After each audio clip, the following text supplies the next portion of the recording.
Good evening, everyone, and welcome. This is the April 4th, 2023 Longmont City Council regular session. I'd like to call that to order. You can watch this at the city's YouTube channel or at Longmont Public Media, longmontpublicmedia.org/watch, and of course on Comcast channels 8 or 880. Can we have the roll call, please? Mayor Peck, Present. Councilmember Hidalgo Faring, Here. Councilmember Martin, Here. Councilmember McCoy, Mayor Pro Tem Rodriguez, Here. Councilmember Waters, Here. Councilmember Yarbrough. Here. Mayor, you have a quorum. Thank you. Let's stand for the Pledge of Allegiance. Pledge allegiance to the flag of the United States of America and to the republic for which it stands, one nation, under God, indivisible, with liberty and justice for all.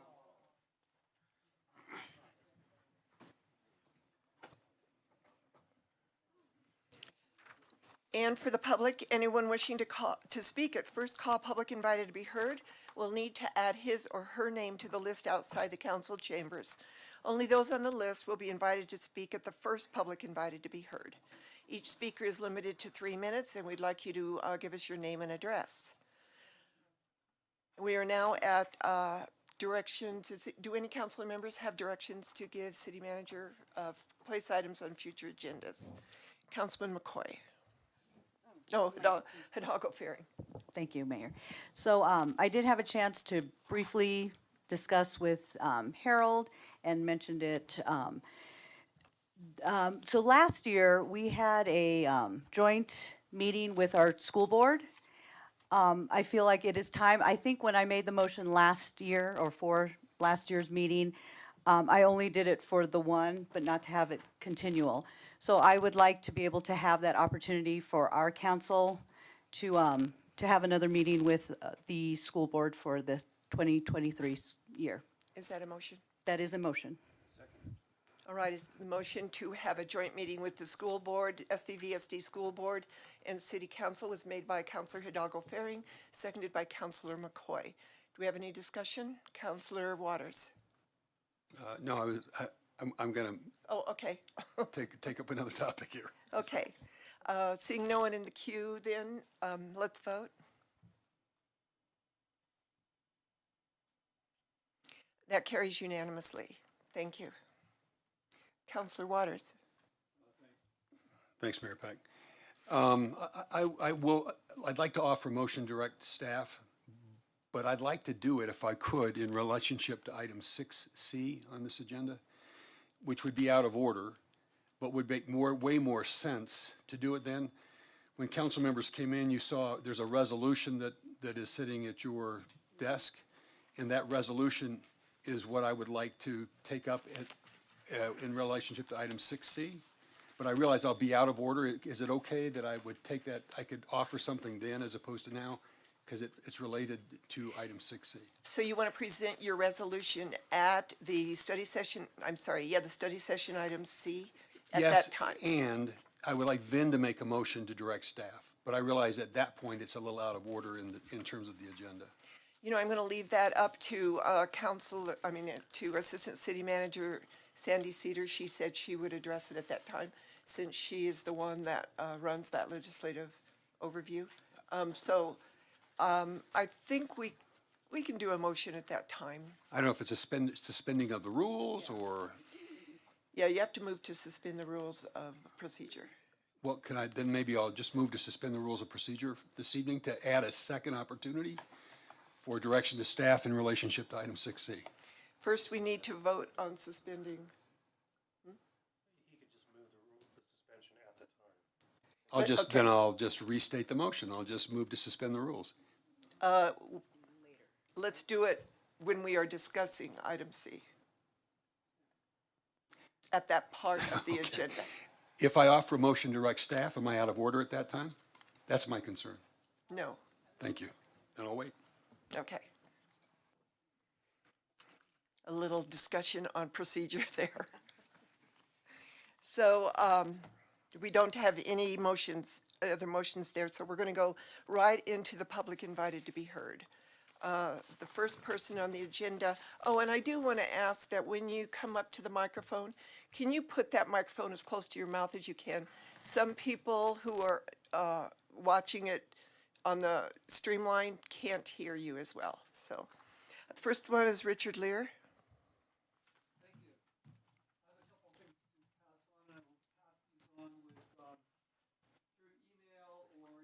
Can you turn on the microphone, please? My name is Richard Lear. I'm a CEO of a software company. I've been in tech for 20-some years. I've also done 10 years of research on electromagnetic fields and the impact on the human body. Can I have your address, please? My address is 141 Rockledge. I'm in Lyons, but I'm moving to Longmont. Okay, thanks. So I can't wait to do that. Hopefully without smart meters. So smart meters, you probably know a lot about them. It sounds like a decision's made. I'm so sorry that I wasn't able to present anything before then. But the technology behind smart meters is a wireless technology that pulses thousands of times a day, and during your sleep, it disturbs sleep in many, many ways. But what I want to tell you about is I wrote a paper in 2016. 20,000 people have read it. It's on ResearchGate, and the paper's right here. The paper went into chronic disease. It was the 36 fastest growing diseases in the US, all more than doubled in 25 years from 1990 to 2015.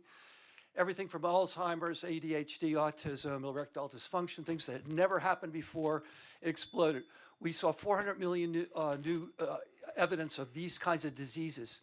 The core to those diseases we found are 7 factors. One is peroxynitrite at the heart of it.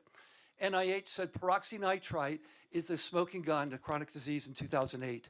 Palpatcher, I've talked to him on the paper, it basically, a single molecule gets created in the body by something external, something in the environment, and it creates peroxynitrite, which ignites 107 biological disruptions, NIH says, 60 diseases, NIH says, and I found the 36 fastest growing diseases, all of them had peroxynitrate. Wireless technologies trigger peroxynitrite. How? The innate immune system is tricked. They believe that we're being affected by a virus or a bacteria. So we release all these things. I won't go into all the detail, but superoxide and things like that. Peroxynitrite forms in your body and creates health issues. We all have seen an amazing growth of health issues in the last many years. Wireless technology is directly connected to free radicals and peroxynitrite in 122 studies. In 1972, the US Navy did a survey. They said, are there biological effects from wireless technologies? Zori Gorich did that paper. 132 bioeffects, 2,300 studies, and I've met with him. He's now passed away. But the US Navy basically said, and somebody will read them, 132 bioeffects, and guess what? Out of the 36 diseases I found, 29 of them were predicted in 1972 that didn't exist in 1972. We have the connection to wireless technologies. We can't afford to put anything more on the house. Kids, elderly people are going to be most affected, 50 and above, and kids 0 to 18.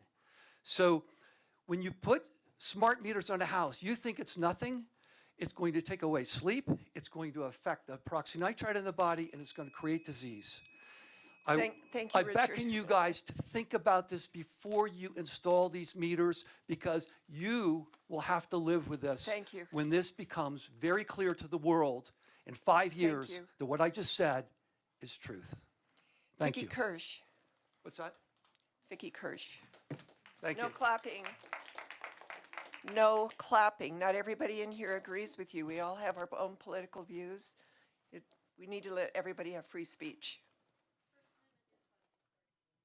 No, it isn't. Hello, I'm Vicki Kirsch. I'm at 1700 Gifford. Let me get my glasses on. I've written this letter to share why I do not support smart meters in Longmont, nor anywhere else for that matter. Approximately 7 years ago, a few months after Poudre Valley Electric put a smart meter on the side of our house in Boulder County, on a very cold 10-degree winter day, there was a knock on my door, and the electric company lineman told us we had to evacuate, that the meter had caught on fire, and notified them. The meter notified Could the you fire. put your microphone Closer? Thank Yes. you. Did you hear me? Yes, Okay. there you go. So basically, the meter caught on fire, and they asked us to leave. It did not catch the wood house on fire because it was so cold. We did not consent to allow them to put a new meter on our house, as there were many stories regarding house fires, and we didn't want the extra EMF which these devices generate as they broadcast their data. In that area, it's a system where it broadcasts all the time. And anyway, the old meter that had been, the analog meter on our house had been there since the 1960s without any issues. This was just a few months old, the smart meter. An analog meter is safe from toxic radiation. They do not require energy to run. They do not increase atmospheric CO2. They do not cause household appliances to malfunction. They do not collect intimate data from households and businesses, and they do not catch on fire. It seems to me that analog meters are fine. Longmont has a precious system of making your own electricity and offering this to your citizens. You know how much electricity we're using. How much more do you need to know? How we use it? Rather than telling us how we should use it, what we need is education about how to decrease the use. It's not that hard to share with people what is ecologically sound in the world. So rather than Longmont become what's known as a spy city, I'd rather have them be educating the people. People are wise enough to understand as it becomes more apparent how to help the environment. And for instance, to help the environment, do you understand that if all the farms in the world were organic, there would be 70% less carbon emissions? Do you understand that one volcano in Iceland put out more carbon than the whole of humanity for a few years? It's a much more complex situation than people understand. If all our lawns were organic, it would be able to stop the overproduction of carbon. We had a friend's organic lawn company come and tend our lawn. It was healthier, thicker, greener, and uses less water, requires less mowing, and no pesticides. There are many ways to green up America without monitoring how much electricity we use. Thank you, Vicki. Yep, thank you. Colin Dealman?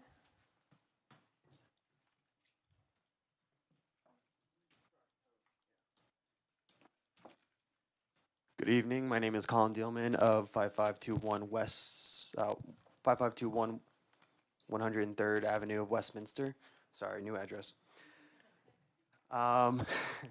If it pleases the council, I would like to inform the city that I have officially submitted my letter of intent to transfer the FBO, or fixed based operation airport land leases currently held by Elite Aviation to Fly High Flight Services, a Colorado limited liability company, and request that the council review and consider the proposition, or at least table it for the next meeting's agenda.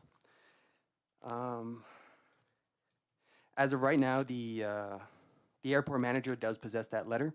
It is my understanding that the City Hall holds all rights and privileges to the airport land leases and charges the approvals. And I believe that the transfer of responsibilities to provide airport services will bring prosperity to the city of Longmont through tourism and community partnerships.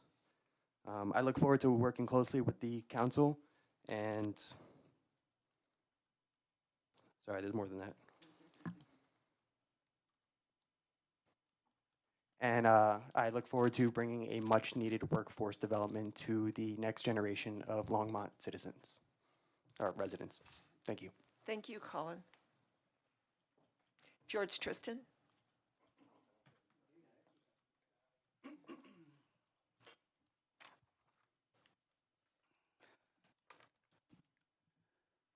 Good evening, Mayor Peck and distinguished council members.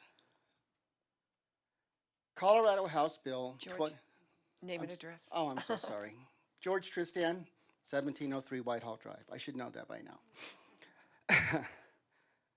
Colorado House Bill 23-1003 would grant a young person, ages 12 to 18, the authority to circumvent their parents' opposition to school-sponsored mental health screenings. Results of screenings would produce a report that would not be made available to parents if the child opposed doing so.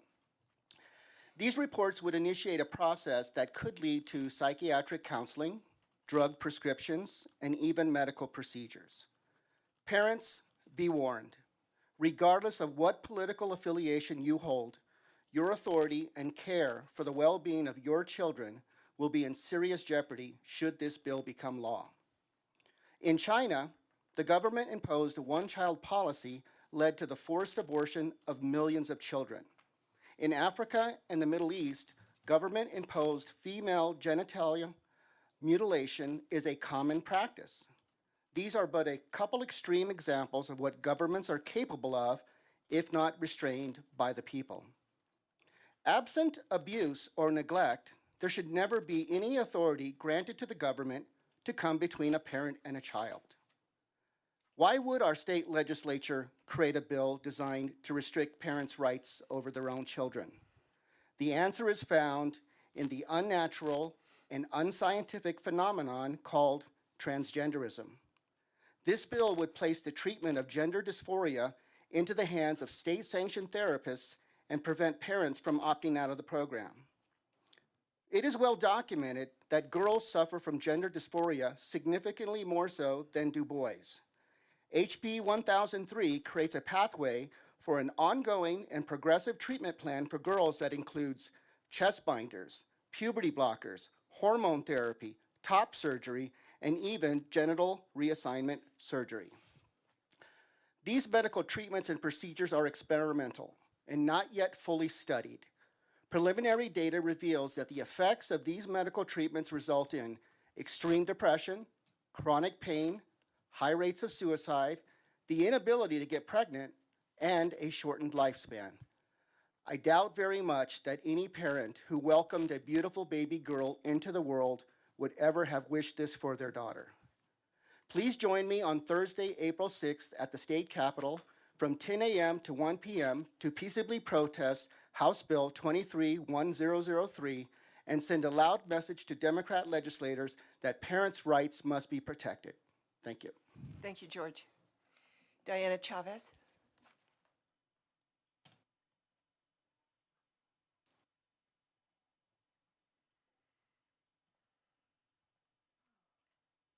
Good evening. My name is Diana Chavez. My address is 1850 Princess Drive.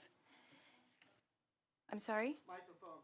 Oh, it sounds really loud to me. Sorry. You just have to get closer to it.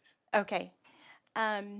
So I've been a Colorado resident for 56 years and a Longmont resident for 54 years. I grew up here. I graduated from high school here and raised my family. And I always felt like the council and mayor were overall working hard to serve the community well. However, I don't often feel that anymore. I often feel like decisions are made and are agenda-driven rather than service-minded. And so I begin to question a lot more of what is happening, which isn't necessarily a bad thing, but each of you have been elected to your position by citizens in a service capacity. So my opposition is to the smart meters, and although I feel that technology can be used for many good things, it definitely has a downside. And so I personally worked for the school district for a number of years, and in my years there, the change in children's behavior was very drastic. An inability to self-regulate, lack of self-control, and all of these things coincided with the increase in technology placed in schools. And then I myself, I've personally kind of been wondering if my blood pressure and lack of sleep isn't driven by the electromagnetic field that is being built around us. And I just received this handout from Mr. Lear, I believe it was. I hope I'm getting that right. Indicating that blood pressure and sleep issues are directly related to being surrounded by an electromagnetic field. And so I feel like this is being driven not as a benefit to the community, but as part of an agenda. And I would like to say no to that agenda. I do not want any more technology on my house. And as far as I know, I still do have personal property rights. I thank you for your time. Thank you, Diana. Michelle Cole?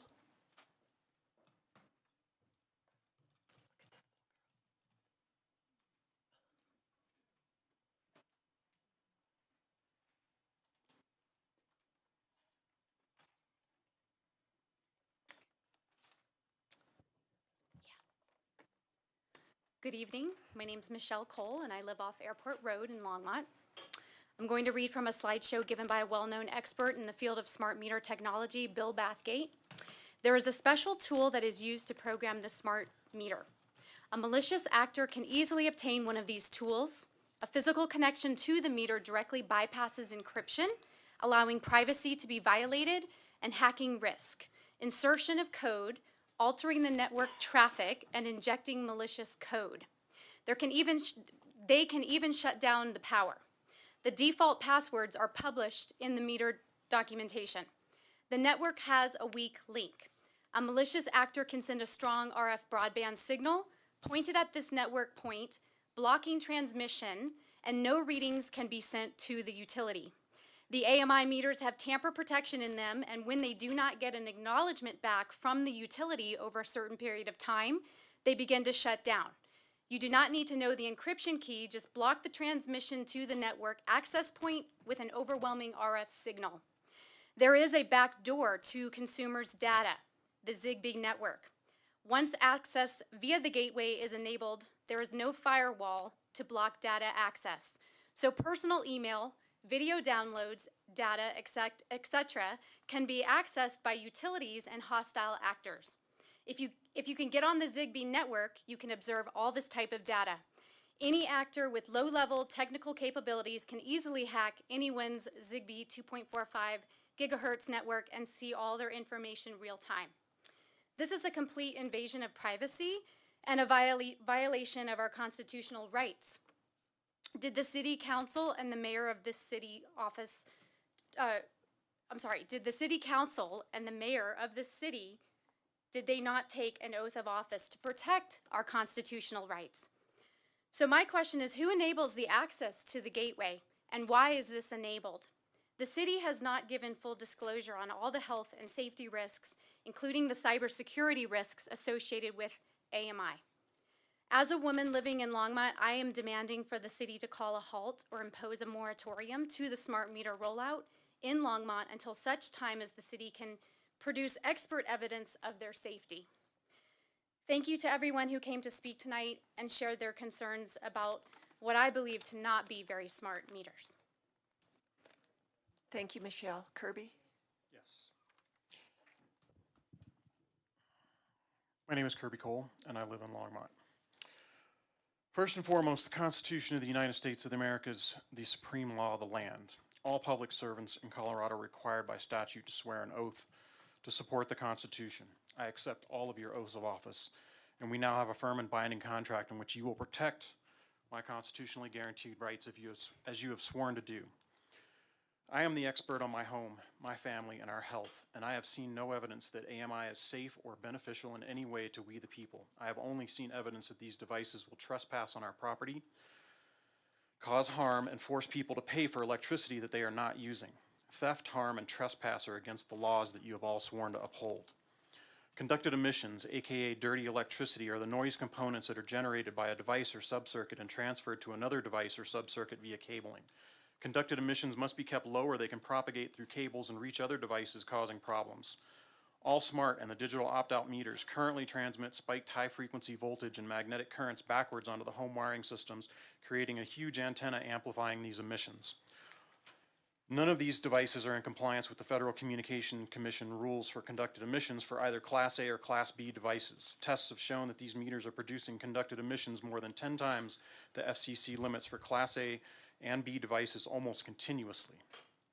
These conducted emissions are causing early failure of household electronic devices to include pacemakers, CPAP machines, and other life-saving medical equipment. Conducted emissions also cause stress to the human body and have been linked to insomnia, tinnitus, headaches, high blood sugar levels, as well as neuropathy and heart arrhythmias. There is no way to fix the current design without the addition of a ground wire and a complete circuit redesign. For consumers to fix this with a UL-approved filter, it will cost them anywhere from $2,000 to $7,000 plus installation. The opt-out proposed by Longmont Power is a ruse. The transmitting distance of these devices is 1,400 feet for the irregular AMI meters and 2,300 feet for the collector meters, even through brick, wood, or drywall. So even if I opt out, my home will still be blasted by my neighbor's meters. There have been over 800 peer-reviewed independent studies not funded by the utility industry that have linked this type of low-level non-ionizing RF radiation to a group of diseases including brain cancer, Parkinson's, Alzheimer's, high blood pressure, tinnitus, skin rashes, and open sores. Currently, AMI meters record our peak use for a 15-minute window and bill us for the entire 15 minutes. So if at noon your refrigerator AC and AC kick on while you're doing a load of dishes and a load of laundry and they all turn off at 12:01, you will still be billed until 12:15 as if all those devices are still running.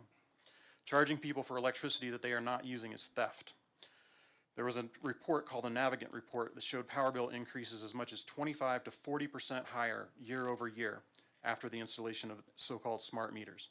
A University of Twente study in 2016 showed AMI meter inaccuracies of 582%. The components in the AMI meters are only accurate to plus or minus 10%. Thank you. This AMI initiative needs to be stopped immediately and analog meters restored to people's homes until Thank you, safer Kirby. technology is developed. Kimberly Edmondson.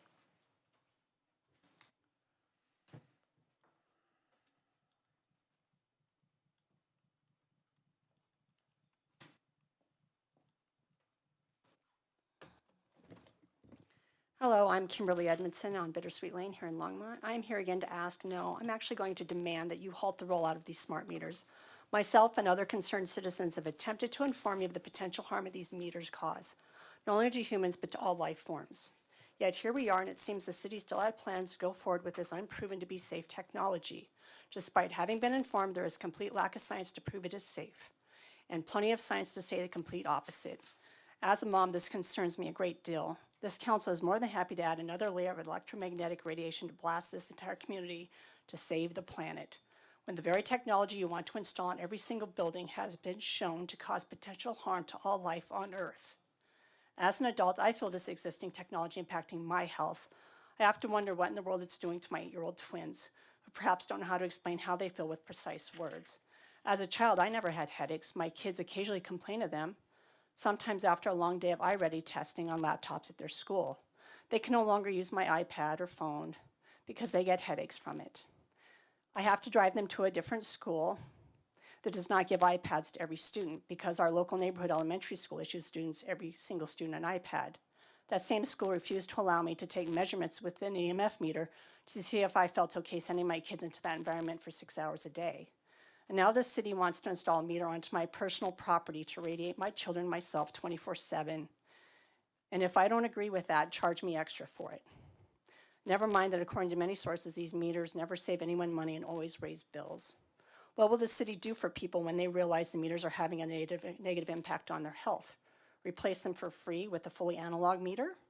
Pay their medical bills for them? Sadly, most doctors probably have no clue about the effects of EMF radiation. If that doesn't help, remove all the meters within a quarter mile of that house? I doubt it. My neighbor's meter was only about 12 feet from my house and almost in direct line of sight to my daughter's bedroom. Sadly, I can't tell you not to install that meter. She already does not sleep well, and I can only imagine how much worse this problem will become, and it's been 8 years of me not sleeping. Will it take a lawsuit to halt this madness? How can you go forward after being read letters from leading experts on this topic advising you not to, that another EMF-sensitive citizen made the effort to reach out to, Professor Ole Johansson? Do any of you have young children who are suffering? Do you have any clue what parents today are up against? With how much time they spend researching things? In my research, I found that EMF radiation causes diabetes, causes depression that can lead to suicide. We have a huge mental health problem if you have not noticed that lately. EMF causes increase in cancers such as glioblastomas to the brain, neurological disorders, learning disabilities, Infertility is on the rise as a result. I had to go through IVF to have my children. Before you plop out $25,000 out of pocket, you do a lot of digging into why is this happening. I thought maybe it was my 20 years in radiology working around ionizing radiation that impacted me, but I'll never know. Even non-ionizing radiation from cell towers and et cetera has the impact on your hormones, it turns out. Thank you, Kimberly. Alice Weltenfoss.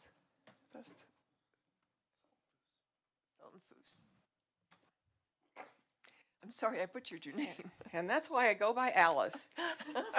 My name is Alice Sultanfuss or Sultanfuss, and I live at 1913 Tyler Avenue. Thank you, Mayor Peck and City Council. I want to say thank you to you. I notice in the Times Call how inclusive of all you that you are when you speak of the people in your ward. The brochure that I left for you has been updated, and I wanted to come and share that with you. It lists all the programs that HOPE, Homeless Outreach, has in Longmont for people experiencing homelessness. We have programs that collectively are pretty much 24/7 around the clock. Our navigation shelter is for those individuals referred through coordinated entry who have jobs, meet with their case managers, and save money towards housing. Our volunteers provide hot, nutritious meals, and we have showers at the churches where we shelter. We appreciate the collaboration with the City of Longmont to make sheltering happen. We also have to thank the Journey Church and Messiah Lutheran Church for the space. Our Safe Lot program encourages people on the streets living in their cars to come to a safe location while we work on housing. Our Street Outreach program works with the most vulnerable of those people on the streets of Longmont. And I'd like to say that we started out with a list of the most vulnerable top 10 people in 2022. And by the time we corrected that last week, we had 16 people who were our top most vulnerable, and we helped house 15 of them.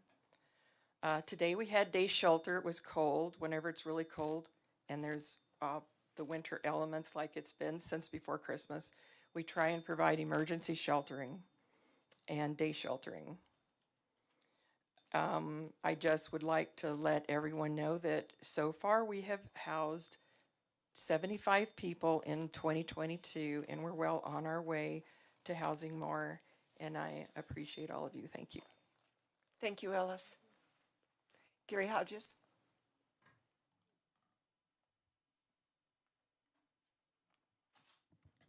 Hello, good evening, Mayor, council members.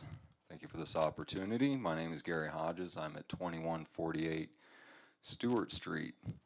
So I'd like to just start with a little reflection. It was some years ago, when I was on Transportation Board, we were having our joint tab and city council meeting. And I do not remember what the subject of that meeting was. It was probably something about RTD and trains or something. But what I do remember from that meeting, interestingly enough, is our former city manager, Gordon Pedro, sat up here and spent a good bit of time railing about something our state legislature had just done, which was limiting Longmont's ability to act as a home rule city. So with that in mind, I want to talk about a monumental disaster that is brewing in our state capitol, and that is Senate Bill 23-213.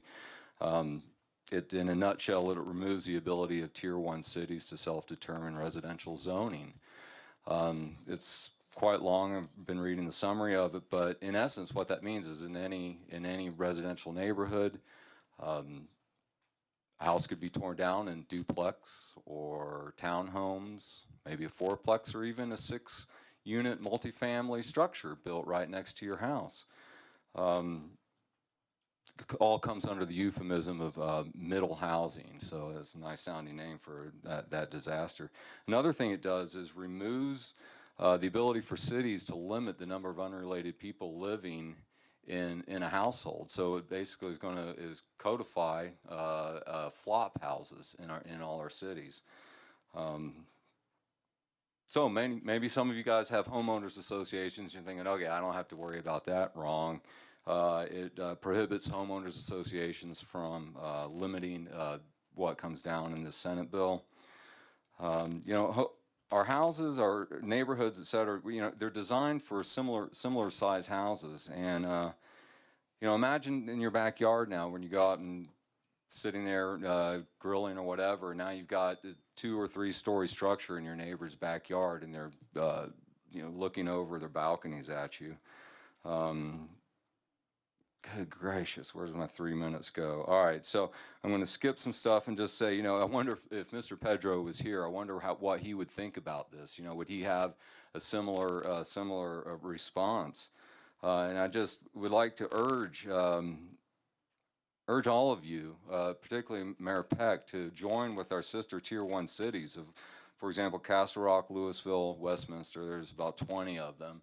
And get together and let's write a joint letter, send to our state legislature. It's Moreno, Jude, Woodrow are the sponsors of this legislation, and just tell them what a disaster this would be. I mean, it's just, I don't know what to say. I urge everybody here behind me to please look at this. I'm not kidding. I mean, this is just a looming disaster coming to our state and our cities. So thank you. Thank you, Gary. Kathleen.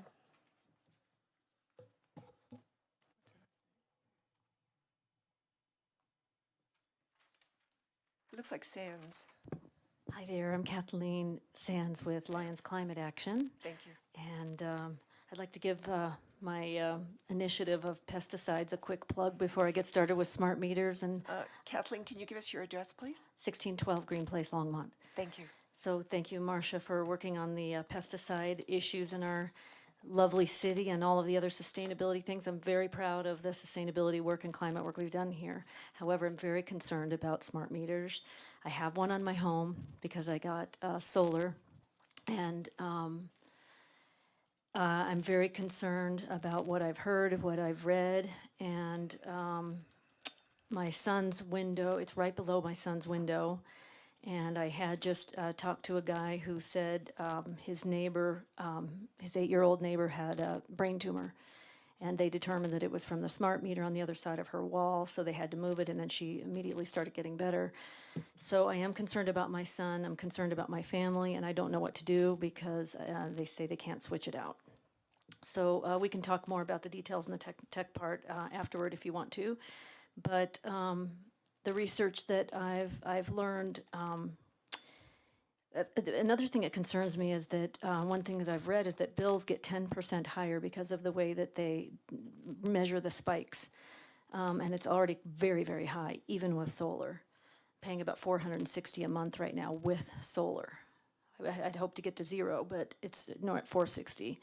So I wanted to read a sampling, following is a sample of biological impacts from wireless signals, which are identified across 2,308 studies compiled by the U.S. Navy in a survey of the global science in 1971, reported biological phenomena, effects, and clinical manifestations attributed to microwave and radio frequency radiation, and that is headaches, insomnia, alteration of heart rhythm, which I've experienced over the last year since my smart meters come up, by the way, as well as the sleep issues, fatigue, chromosome aberrations, mutations, mongolism, tumors, depression, impotency, anxiety, lack of concentration, dizziness, sleepiness. I've also noticed with my son having some of these issues. He used to be in GT, and now suddenly this year he's not. He's dropped to normal level, which is great, but he's having some concentration issues as well, which is listed here. Increased irritability, which I'm having right now. Memory loss, chest pain, hypertension. All of these things were supposed to have increased and, in fact, did. A current study from 1990 to 2015, ADD and ADHD have increased by 139%, autoimmune 221, celiac 1,111, depression 280%, erectile dysfunction 150%, kidney disease 413, obesity 260, sleep insufficiency 165, hypertension 223, Alzheimer's, etc. Please Thank you, do not Kathleen. roll out the smart meters. Thank you. Sheldon Sands.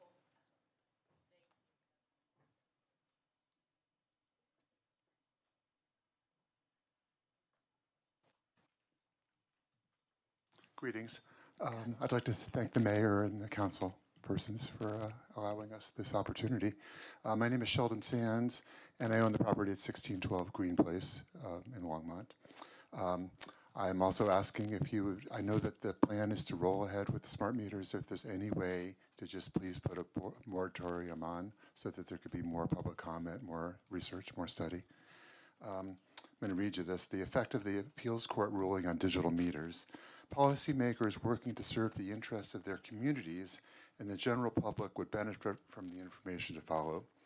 Policymakers need to be aware that the utilities' claims of compliance with the FCC guidelines that refer to the Telecommunications Act of 1996 are unfounded due to the United States Court of Appeals for the District of Columbia Circuit decision on August 13, 2019, establishing that the FCC's refusal to update their guidelines was arbitrary and capricious. This decision was upheld on August 20th, 2021, when the court stated, the agency demonstrated a complete failure to respond to comments concerning environmental harm caused by RF radiation.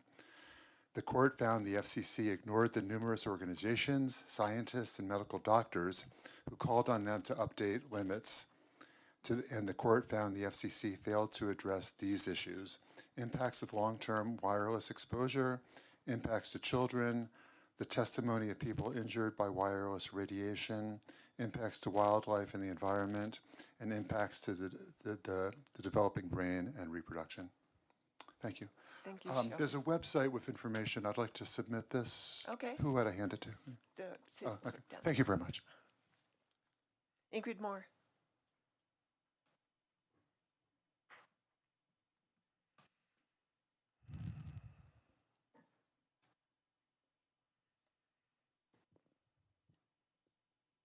My name's Ingrid Moore, 925 Little Leaf Court, Longmont. Good evening, Mayor Peck and members of the council. On a happier note, I'm here on behalf of a group called the Colorado Foundation for Universal Healthcare. They're part of a nationwide effort to have a not-for-profit, single-payer healthcare system implemented at the federal level. However, acknowledging that this will take a long time and that Congress has pushed many issues to the state level, they're going through a process to have single-payer health care in Colorado. So what's been done so far? A 2019 bill called for a study comparing 3 models of healthcare delivery using the same criteria for each. The final report showed that one particular delivery method offered clear cost savings while providing first-rate health care and covering everyone. It was a not-for-profit, publicly financed, privately delivered model, much like enhanced Medicare for all. The savings for the state per year over other systems were estimated to be in the billions, and the projected savings were sustained over the next 5 and 10 years. So how should this information be used? Well, a new bill titled Analyze Statewide Publicly Financed Healthcare is winding its way through the state legislature. House Bill 23-1209 is item 6C on your agenda for tonight's meeting, and I'm here to ask for council's support for it. This bill creates a study. It calls for the Colorado School of Public Health to analyze how to implement a nonprofit, publicly financed and privately delivered system that covers all Colorado residents. This would be modeled specifically for Colorado.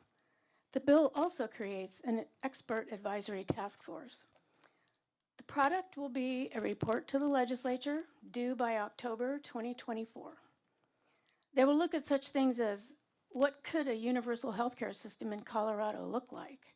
Where are the current gaps in healthcare? Could a single payer system address these gaps? What would be the impacts to the workforce? What would be the impacts to individuals and to community health? The City Council's vision for Longmont residents can only be realized when every resident has access to affordable, high-quality health care. We know that this vision cannot be achieved with the current dysfunctional model. Supporting HB 23-1209 is the next logical step you can take toward fulfilling your vision. Take it. I ask for your support for this bill. Thank you for your time. Thank you, Ingrid. Bill Kelly.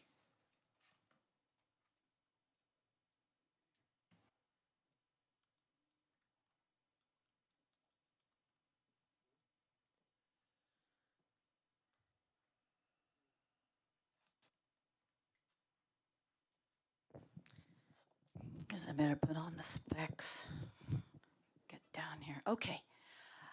Hello, my name is Doe Kelly. I live on Barberry Drive. Good evening, Mayor Peck and City Council. Firstly, I would like to state, in my educated opinion, it would be to the best and highest interest of all concerned were Longmont to declare a moratorium on the coming smart meter rollout.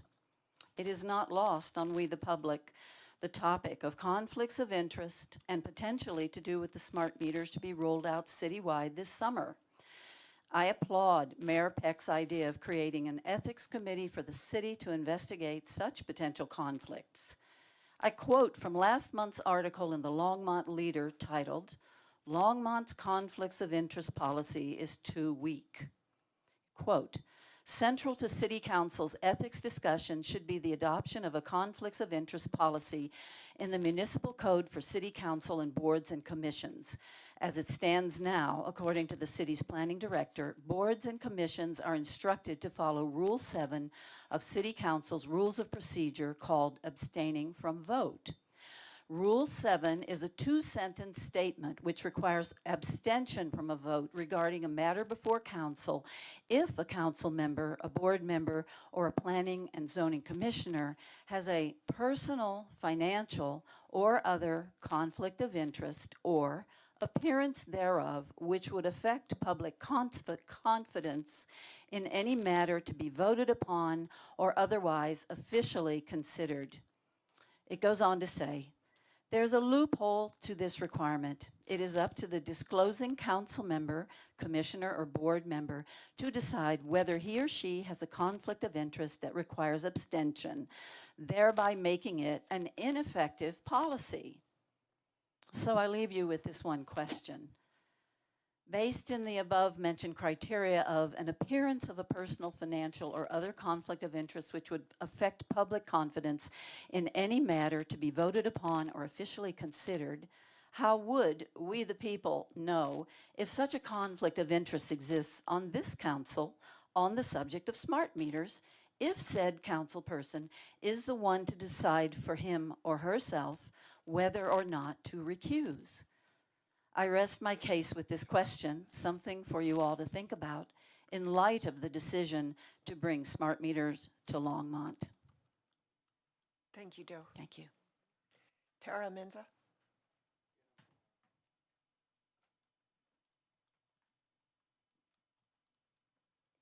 Good evening, I'm Tara Menza. I live on Parkview Drive here in Longmont. We all know there is a housing problem here in Longmont in Colorado. Our state legislature is considering bills to address the problem of affordable housing, except they aren't doing a very good job coming up with a solution. One bill being proposed is House Bill 23-1190, the Affordable Housing Right of First Refusal. This bill will go down as one of the most egregious government intrusions in our history, as it will destroy property rights. This bill will give local government the right to purchase a property for an economically substantially identical offer to another offer that a residential seller receives on their property. The local government's right to purchase the property is limited to preserving or converting the qualifying property for long-term affordable housing by the local government or another public or private entity that the local government assigns its rights to or transfers the property to. If this bill passes, House Bill 23-1190 will discourage investment in affordable housing, create administrative and financial burdens for landlords, limit the flexibility of landlords to sell their properties, as well as ensure your neighborhood is not a desirable place to purchase a home. There is zero recourse to the seller and no expiration of the right of first refusal. It dictates the time frame, 180 days or more to close, ensuring the seller could be tied up for months in this process. And if a seller violates the law, they can be sued.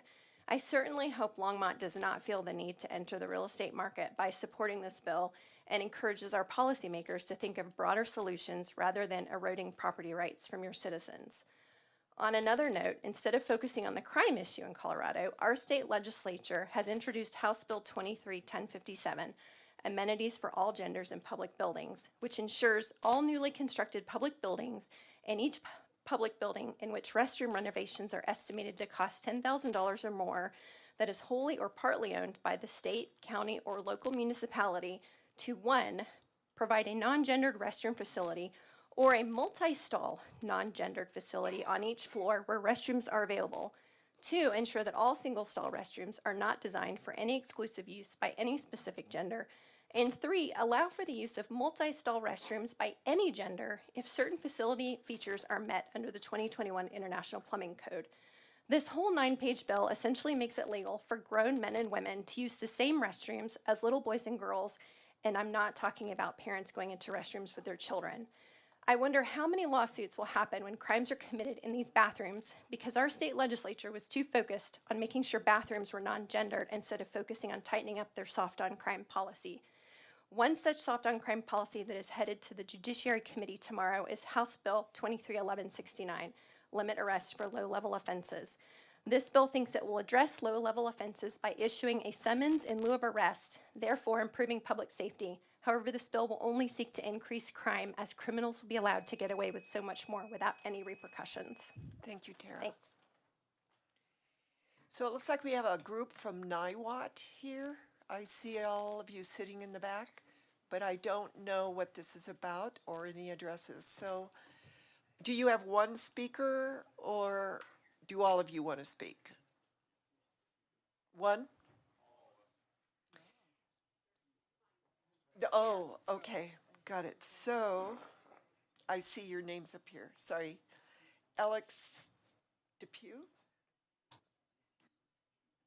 You're going to have to correct me on your name when you get up here.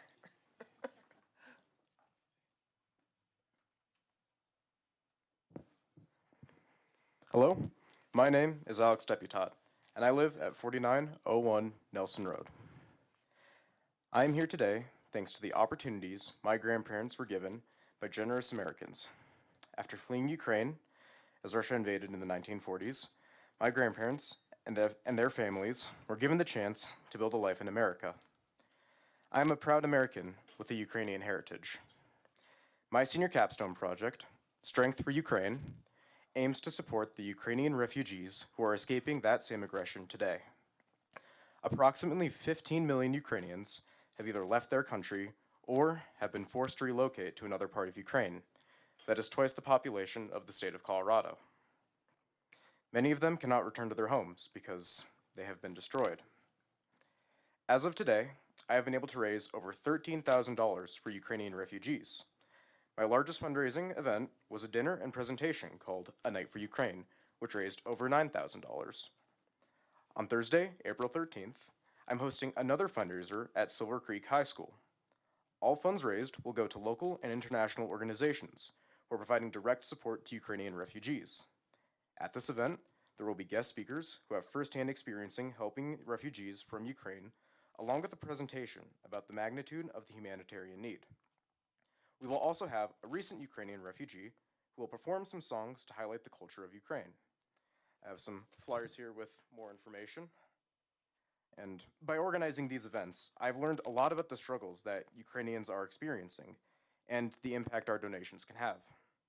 With the help of this community, my capstone project can be a part of the solution to give these refugees a chance to rebuild their lives. Thank you. Alex, would you mind leaving at least one with the city clerk? Yeah, I'll have the whole stack over there. Okay, thank you. Henry Barone?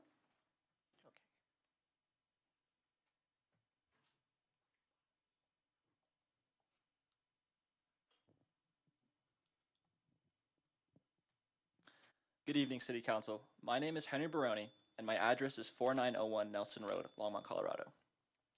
As a part of my senior capstone project, I am working with Africa Youth Rising, or the AYR, an organization based out of Ghana, Africa that is working to break the cycle of vulnerability and poverty within Ghana youth through mentorship, special programs, and advocacy. Working with my mentor, Mandy Case, I have hosted several Kids Night Out events, partnered with the Lyons Elementary PTO group to fundraise and educate the Lyons Elementary students and staff about the AYR, and have worked to revamp the Africa Youth Rising social media page and website. Currently, Africa Youth Rising is working to start the building process of the Disabled Child Daycare Center, a center that will provide free daycare to children with special accommodations and disabilities. Over the past couple months, I have been fundraising with the main goal to help facilitate the building of this center. Taking place on April 19th, I'm hosting a dinner event in support of the AYR and its Disabled Daycare Center. Open to all, the dinner will include traditional Ghana food, special guest speakers, a silent auction, and a traditional Ghana dance teaching. The event will be at Silver Creek High School, and I hope to see you all there. Thank you for hearing me speak tonight, and have a wonderful evening. Thank you, Henry. Adeline Foote.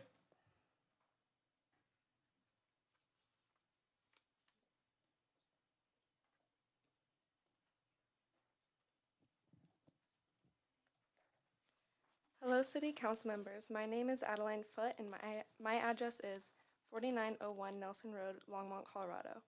I am here to tell you about my project, The Science Behind Compassion. Growing up, I always heard about compassion and mindfulness. I never took it seriously or looked into it at all. I'm sure some of you have felt the same way I did, like it was over-talked about and it never really applied to everyday life. This was all true until I listened to the Book of Joy. This is a dialogue between the Dalai Lama and the Archbishop Desmond Tutu.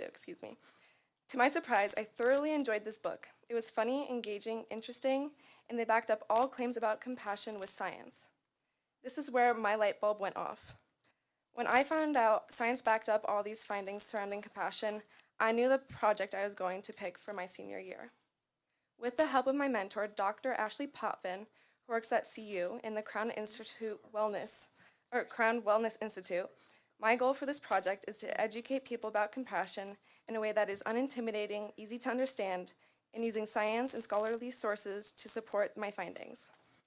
So far this year, I have accomplished a lot of research, and I share my findings on Instagram. Some of my favorite quick facts are: did you know that on a biological level, compassion lowers inflammation? High inflammation in cells is the root cause of cancer, and overall makes humans much more susceptible to illness. I also learned that compassion lowers the feeling of anxiety, increases the feeling of calm. Because of this, compassion has the ability to create lasting changes on behavior, attitude, and overall outlook on life. I also, in collaboration with the project Dude Be Nice, run by my classmate Kira Wilhelmi, created and put up a message board full of kind and uplifting words. The goal of this was to hopefully spread some positivity and kindness and brighten someone's day. Overall, by the end of this project, I hope to organize all the research I have done onto a website so it's easily accessible and understandable to anyone curious and wanting to learn more and add a little bit more compassion to their lives. Thank you. Thank you, Adeline. I know I'm not going to say this correctly. Karis?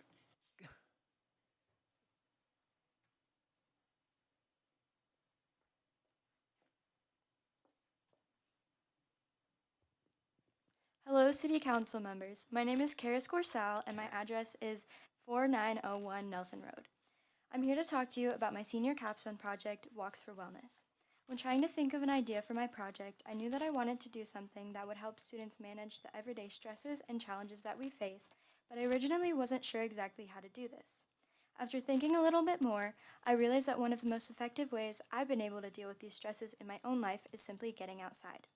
This observation is not true to just me. There's an incredible amount of research that proves getting outside has a huge positive impact on mental wellness, attention, memory, and overall health. For example, being outside for as little as 1 hour can improve memory performance and attention span by up to 20%. Additionally, spending time outdoors can improve sleep quality, lower stress levels, increase life expectancy, and more. After I was able to find evidence of the benefits that I had noticed in myself, I solidified my plan for my project. I chose to teach about these benefits and the importance of getting outside on both mental and physical wellness. I thought that it would be most effective to teach this in a way that actually got people outside, which led me to the idea of leading multiple hikes throughout the year. During these hikes, I give a short lesson about the benefits of getting outside and being active before we all enjoy an easy hike or walk. So far, I have led 4 successful hikes, and I'm having my final one on Saturday, April 22nd at Pella's Crossing. It has been great to have the ability to utilize the many amazing outdoor spaces we have in our community, such as McIntosh Lake and Pella's Crossing. I'm very grateful to have been able to use these places as resources for my project, and I want to thank the town for their support of these amazing resources. This has been a very rewarding project, and I've already been able to hear the impact that my project has had. Through short interviews I've done with some of the participants on my walks, I have gotten feedback that this has been a fun opportunity for students at the school to get outside and be able to notice the benefits themselves. I hope that my project will encourage more of my peers to get outside and enjoy the benefits that nature has to offer for our mental well-being. Thank you. Thank you, Karis. Addison Shevin.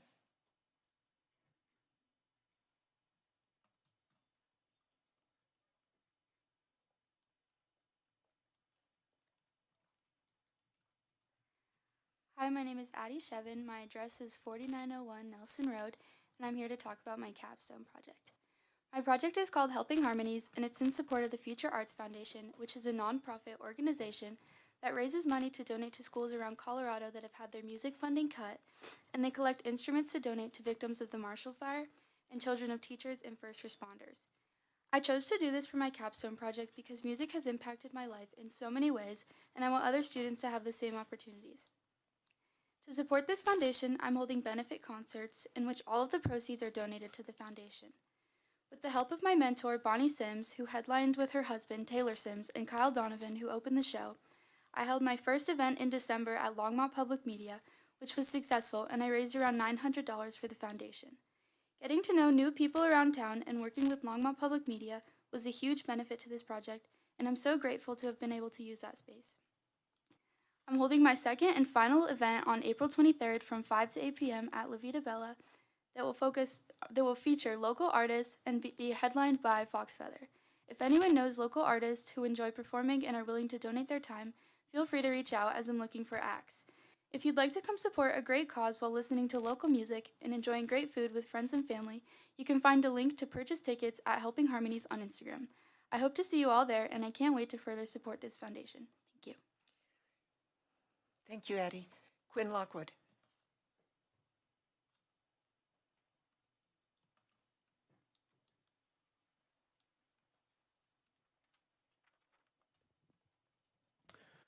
Hello, City Council members. My name is Quinn Lockwood, and my address is 4901 Nelson Road, Longmont, Colorado. Inclusion comprehends people's involvement and empowerment. When people are included, their worth is recognized and respected. This is incredibly important to me and all of my friends in the special education community. Throughout middle school, I always loved to work with these kids. I was an aide for multiple students throughout a variety of classes. This is when I found the importance of including everyone. From then on, I made it my mission to continue this work and make a difference throughout my high school career. Now as a senior, I get to run my capstone project for my community. I started at the Silver Creek Week of Inclusion, which aims to educate and raise awareness of the different disabilities represented in our student body. Throughout the year, I have hosted many events in and out of Silver Creek in attempts to foster a more inclusive community. It started with the End the R Word campaign that I brought to my school. One of the easiest ways to include others and be respectful in a multitude of ways is to develop inclusive language. Many people don't realize the impact that even a simple phrase can have on one person. After that, I started to think about the ways I could venture outside of Silver Creek and spread love and positivity to others. In a joint event with another capstone project, we gathered volunteers to make positive Valentine's Day messages to those who might need it the most.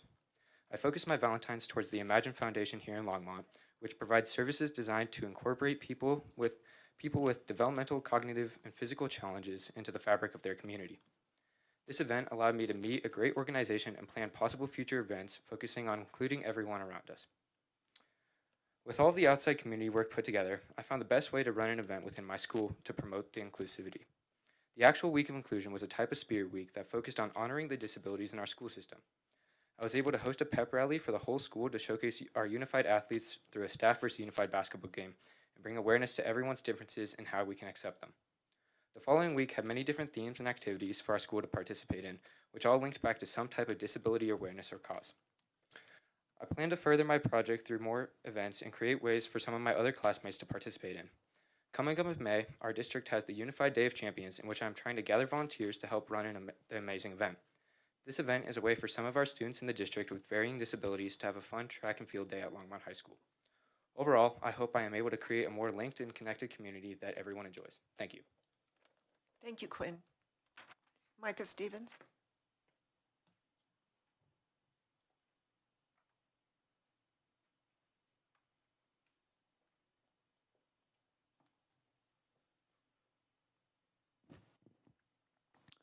Greetings, City Council. My name is Micah Stevens. My address is 4901 Nelson Road, Longmont, Colorado. Have you ever wanted to watch your peers, friends, or family school events, but wasn't able to be there to watch in person? Through my capstone project, Raptor TV, it allows anyone, anywhere, to watch school events such as graduation, musical concerts, and sports right through their screen. And with the help of my mentor, Patrick DeCamillis, the athletic director at our school, together we have filmed nearly all of the events going on at my school. This allows for friends and family to support and watch their child or friend through our school YouTube channel, SCHS Raptor TV. Not only are the events live streamed, but they're also recorded and saved, so it allows for people to look back at previous events even from years past. My project has gained well over 1,000 subscribers, and it offers a great opportunity for the community to get involved in the school events happening around them. I wanted to keep and preserve all of the fun events going on at my school, so that even after I and many of my friends or peers have all graduated, the school memories and spirit can live on for future generations. I hope to reach even more people about this opportunity and get more of the community involved and aware. Thank you, council members. Thank you, Micah. Sadie Shipman.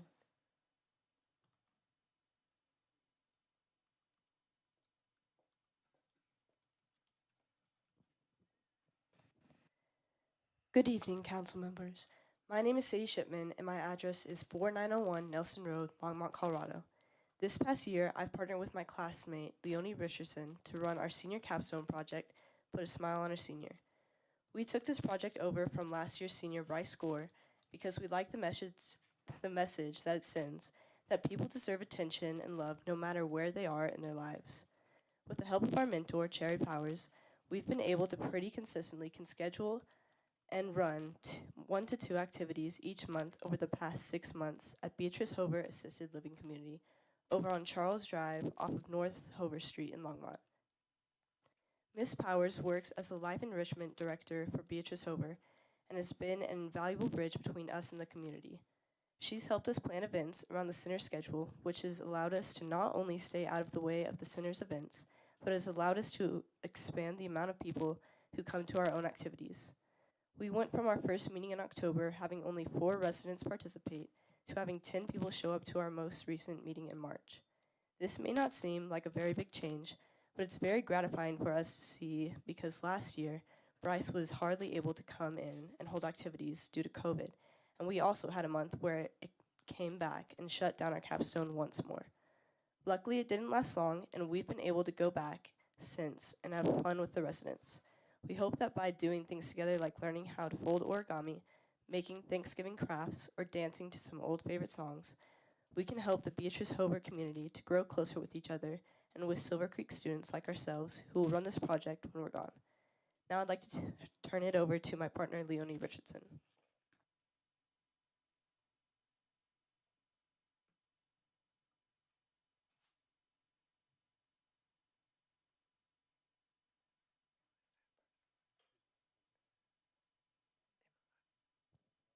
Good evening, council members. My name is Leonie Richardson. My address is 4901 Nelson Road, Longmont, Colorado, and you just heard from my capstone partner, Sadie Shipman. Put a Smile on a Senior has been a great success this year, and I'm here to tell you about what we've accomplished. Last semester, we were able to have 4 events for the residents, as well as creating Halloween cards with fun jokes and candy attached to them that we gave to every resident. At the beginning of this semester, we were able to partner with another SCLA capstone project, Senior Sentiments, to hear resident stories and anything else they wanted to share with us.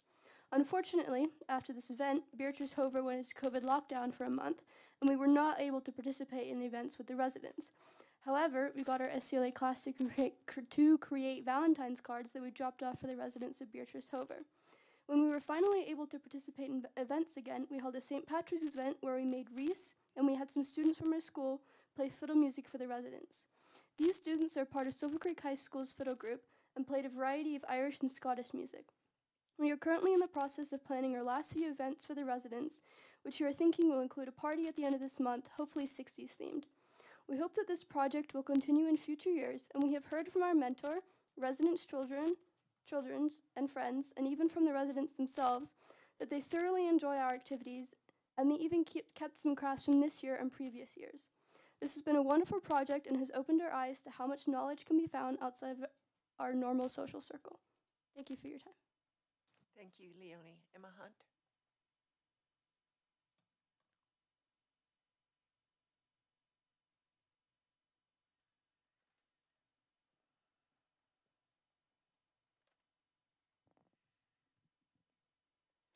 Hello, City Council members. My name is Emma Hunt, and my address is 4901 Nelson Road. And I'd like to share my capstone project, Body Kind, with you. I started this project to bring attention to our community's growing problem with eating disorders and body dissatisfaction, especially among our adolescent population. 70% of students have body dissatisfaction, and the rate of eating disorders among students is growing rapidly.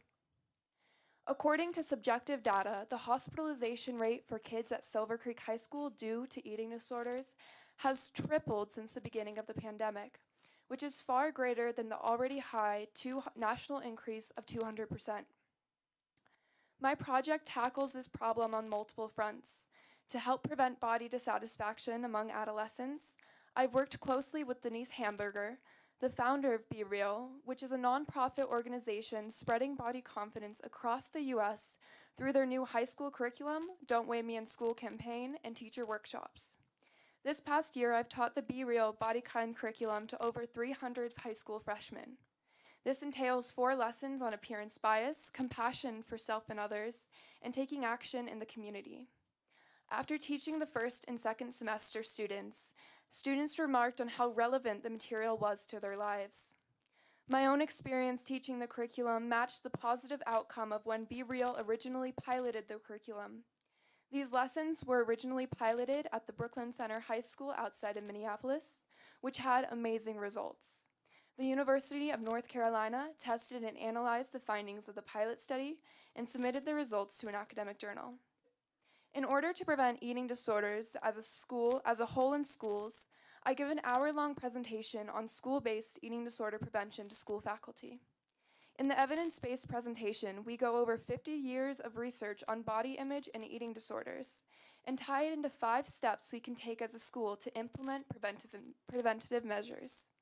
I also discuss my own personal findings from my teachings of the Body Kind curriculum to demonstrate the need for a curriculum on eating disorder prevention in health classes, and how it fits with recent updates to the CDC's Health Education Curriculum Analysis tool.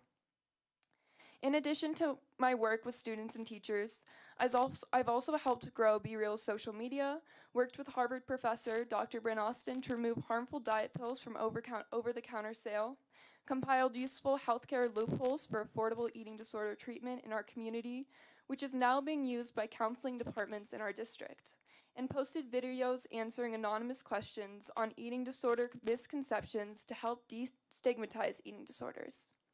My work with Be Real has allowed me to bring the fight against eating disorders to Longmont, which is well past due. I hope to continue teaching the Body Kind curriculum, giving my Body Confidence Schools talk, and spreading body confidence to the students of Longmont. Thank you for your time. Thank you, Emma. I would like to say that this whole group was from Skyline High School, Silver Creek High School.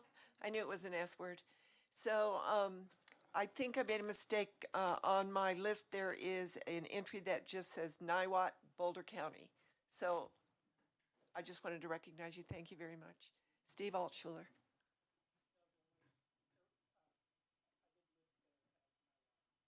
So you're the person, Niwot, Boulder County? Steve, I guess he's first because I did say that, but it didn't make sense for me on my list. It was very confusing. So would you state your name and address, please? Niwot Ray, 17 Valmont Butte, Boulder County. You hear me all right? Okay. So I know we're not supposed to applaud, but I really appreciate the presentation there. It's a great group. Yes. I'm also here for the topic of smart meters. I'm sure everybody's made up their mind. I'm not here to convince anybody of anything, as well as other topics like fluoride, transhumanism, pesticides, etc. This message is here for those who have been injured or feel they may be injured by such devices, and they are seeking a more effective, lawful, peaceful remedy than protesting at City Council.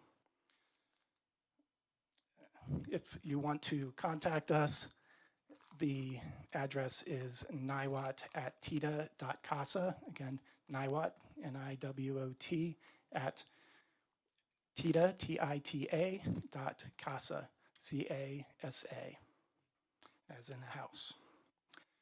Our first step will be utilizing the successful method used by empower.org to hold actors accountable for their actions in a lawful manner. This requires a small group of honorable, dedicated, competent individuals, so not looking for a large group. It'll be vetted, sworn in for legal self-protection. For those seeking clarity, you can contact us. We'll be happy to respond. Also, for those insiders who wish to share information related to these topics that might not be publicly available, again, you can contact us at niwot@tita.casa. I thank you, Council, for your honorable and patient service to Longmont. I don't know your opinions on these things, and I wouldn't presume. I know this is, it can be a tedious and unrewarding job, and I know you mean well. Thank you. I hope to see you all in the more beautiful world. Thank you. Yes. Steve Altschuler.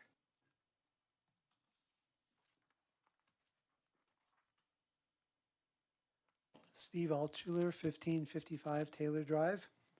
My capstone project is protecting our constitutional rights. In the Revolutionary War, we were able to defeat the British because all the colonists were armed. The Founding Fathers realized how important it was that citizens be armed to protect against government overreach. The right to keep and bear arms shall not be infringed. In the Civil War, the Republicans from the North were able to defeat the Democrats from the South and stop slavery because they were better armed. In the 1930s, Hitler was able to disarm and kill millions. Every communist dictator has disarmed the civilians either right before or right after taking power to prevent any revolution. Russia, China, Cuba, Venezuela, and more. That said, we must stop school shootings. But we can make schools hard targets. We must have officers in the schools. If someone objects, then they can homeschool their kids. They should have one point of entry. Allow teachers that want to be armed and trained to carry at school. 2 weeks ago in Denver, a 17-year-old broke the law by having a gun at school. Broke the law by being under 18 and armed. Broke the law by committing murder. He was such a risk that he was even frisked every day upon entry to the school. He should not have been allowed in school. None of the new proposed gun laws would have stopped him, but they will abort the rights of honest citizens. Last week, a mentally ill transgender woman murdered 6 innocent people in an elementary school. She also broke many laws. The new proposals would not have stopped her either. You have police in the hall protecting this meeting, and they are armed. We cannot all afford to have our own officers guarding our homes and family. A few weeks ago at a Chinese restaurant in Longmont, a very agitated person entered and threatened a couple of the workers. A male patron stood up and let himself be seen with his hand on his hip, possibly on a gun handle. The angry man saw him, saw his posture, and left. Being armed or concealed carrying has the potential to stop many crimes before they even start. Please help honest citizens keep their rights, and please punish the real criminals and keep them in jail. Thank you. Thank you, Steve. Lance Whitaker.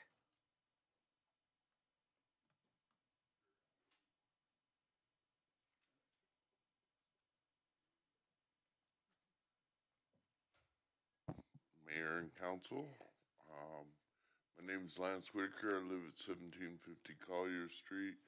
As you all know, I'm here in support of House Bill 191230. I'm still running down the rabbit hole looking for Alice and only finding the cat. Anyhow, today is National Chicken Cordon Bleu Day. It is also National Hug a News Person Day. So if we can all line up and give a certain news person a hug today sometime, he probably would appreciate it. You all have a good day, and thank you. Thank you, Lance. Chris Crawford.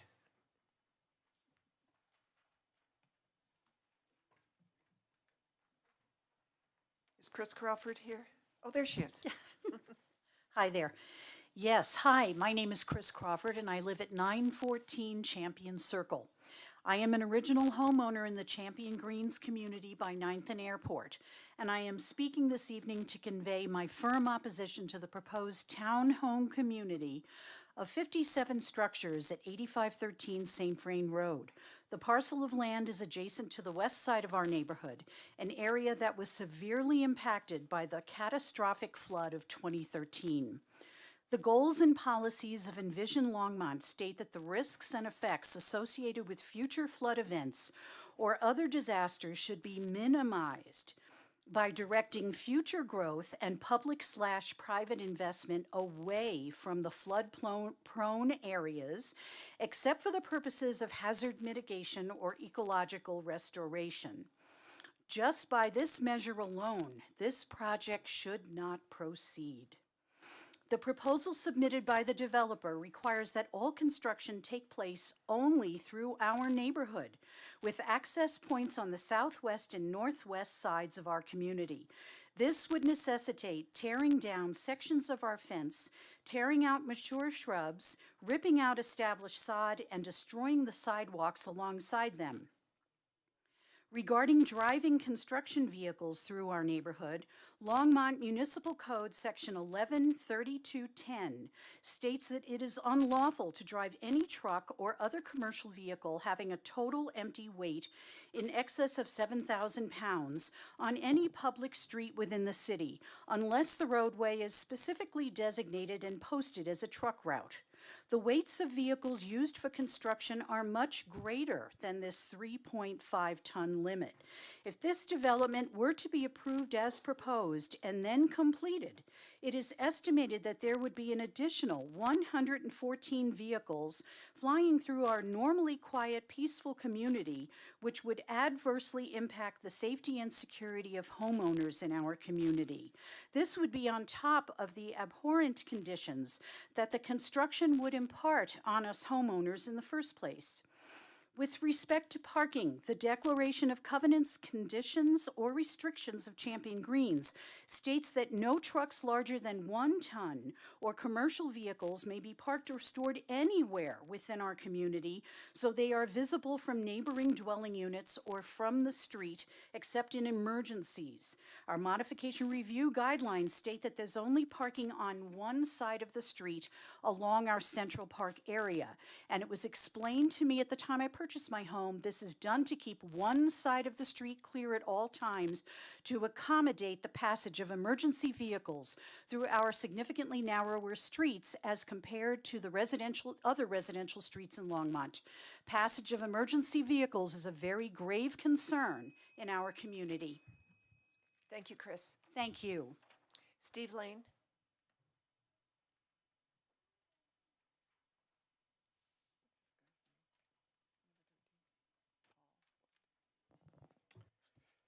Good evening, Steve Lane, 1013 Neon Forest. I'm here as a local citizen and also as a member of Prosper Longmont.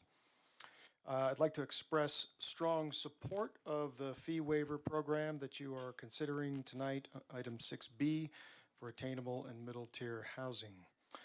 Especially in light of the understanding that we found last Wednesday at your housing presentation that since the IHO was put into place over 4 years ago, we have seen 10 middle tier attainable units built in the city. I don't think that's enough. I'd also like to express support for commitment to house Longmont workers. I do, while you consider this, have two asks. The first would be to consider restructuring the fees themselves. Smaller homes on much smaller lots, 3,000 to 5,000 square foot lots, have much less of an impact than a large lot type subdivision on your city services. And so when we cluster those properties, that reduces the physical requirement that you have to provide those utilities, and even things, if you think about it, down to time to collect trash through the neighborhood and so on. So a denser, more efficient subdivision should actually have a more proportionate share of development fees than a larger. I'd also ask that when you are considering deed restrictions, that you consider those that do not permanently restrict appreciation on the home. You need to find a balance between keeping enough units in the pool of attainable housing while still providing owners opportunities to move along that housing continuum. For example, if you could remove an appreciation cap if an owner resides in the home more than 10 years. There are actually many examples of communities that do this, especially, for example, if they're employed in Longmont. That's over 2 times the average time that a person lives in a particular house. So the more quicker turnarounds and people that move, those houses still stay in the rental pool. But in that kind of situation, everyone would actually win. Longmont would get a stable working population, people that would live here and raise their kids here and work here, never mind the transportation impacts and all the other outstanding items. They would be loyal to the area, and the owners would have doors open to them that perhaps many of us have taken for granted. Thank you. Thank you, Steve. Eric Wallace.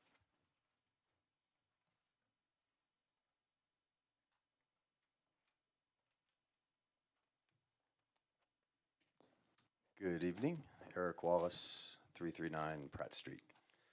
I'm here representing Prosper Longmont.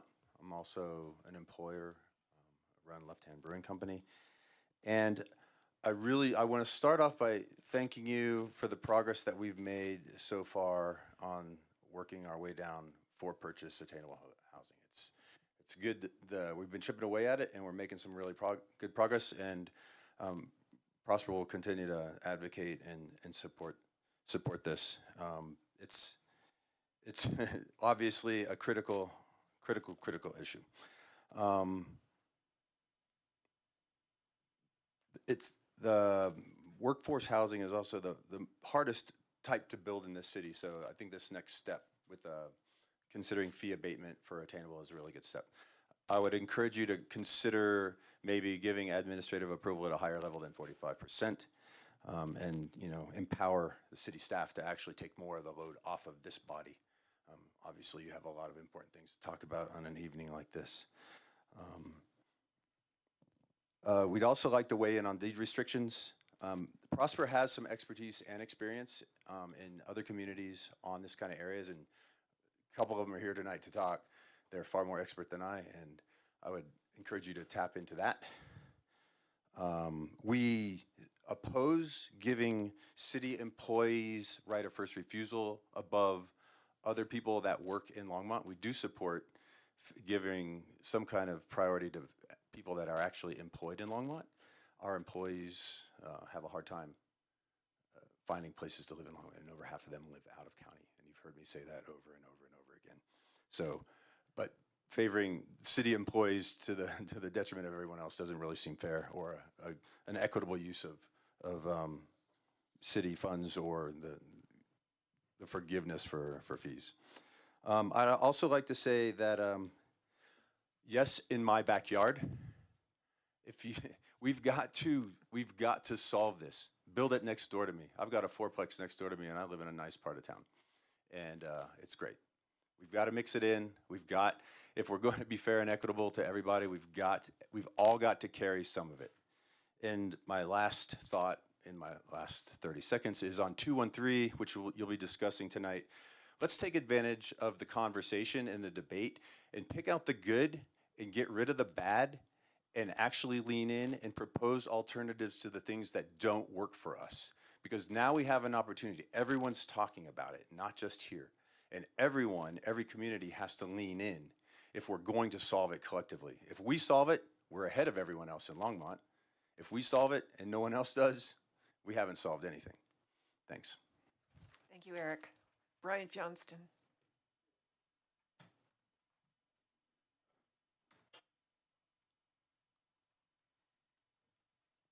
I'm Brian Johnston at 926 Kaufman, and hi everyone. I'm wanted to come here tonight just to say thank you, and I've been meaning to do this since October, but between just life, a back injury, travel schedule, I haven't been here in person to tell you. But the 6 of you who were on the council at the time will know what I'm talking about, and that was when I came and presented to you the issue of the frequent and very excessive issue with car stereos, and particularly in the city of Longmont relative to surrounding communities. And I saw the presentation back in October that the officer did when he presented on the camera, we'll call it, for it, and they updated the laws to make it easier for officers to enforce the loud muffler law. And I just want to say I appreciate it. I did want to mention that it hasn't been bad this winter, the noise along Main Street. It's been a very cold winter. So there was talk about testing the camera. I just wanted to ask if it, let's wait before we test it, not in the middle of winter, so that we can get good measurements on it. And also, I want to kind of tie this into another issue that's come up recently. And there was a member of council I was speaking about this one night, and that was sort of the street racing issue in Longmont. And they told me, they're like, Brian, most of these people come from other places. And I was like, you sure about that? And you were right. If you look at, I know the last there was a big car meet broken up 3 weeks ago. Then 2 weeks ago, there was another big one where someone was shot and killed. Well, it's not men's murder. They were murdered at this car meet. And I've started sort of tracking their Facebook page, 4,500 members. And yeah, if you look at the events where they're held, where they tend to meet up, it tends to be Longmont. And that's one reason I thought this car stereo noise ordinance might help us address and alleviate that problem. Having downtown with an atmosphere like the pits at Vandermeer Speedway, I don't think is in our Vision Longmont plan. And it is a real issue here compared to other communities. That this is where we're the capital of it for here. And Aurora is another hot spot for car meetups and that. And I know the officers have been addressing it, and I just want to say I appreciate you guys helping us address the problem. For those that remember, I even had 25 businesses downtown in the 5 blocks from 3rd to 8th that signed on to this, and we're all appreciative of your efforts because it gets old. It gets old. And with my last 20 seconds left, I just, since he's not here tonight, I just want to say hi to Strider Benston and tell him happy Indictment Day, Strider. Miss you, buddy. Thank you. Thank you, Brian. Paul, and I would like Paul to tell me how to pronounce his last name.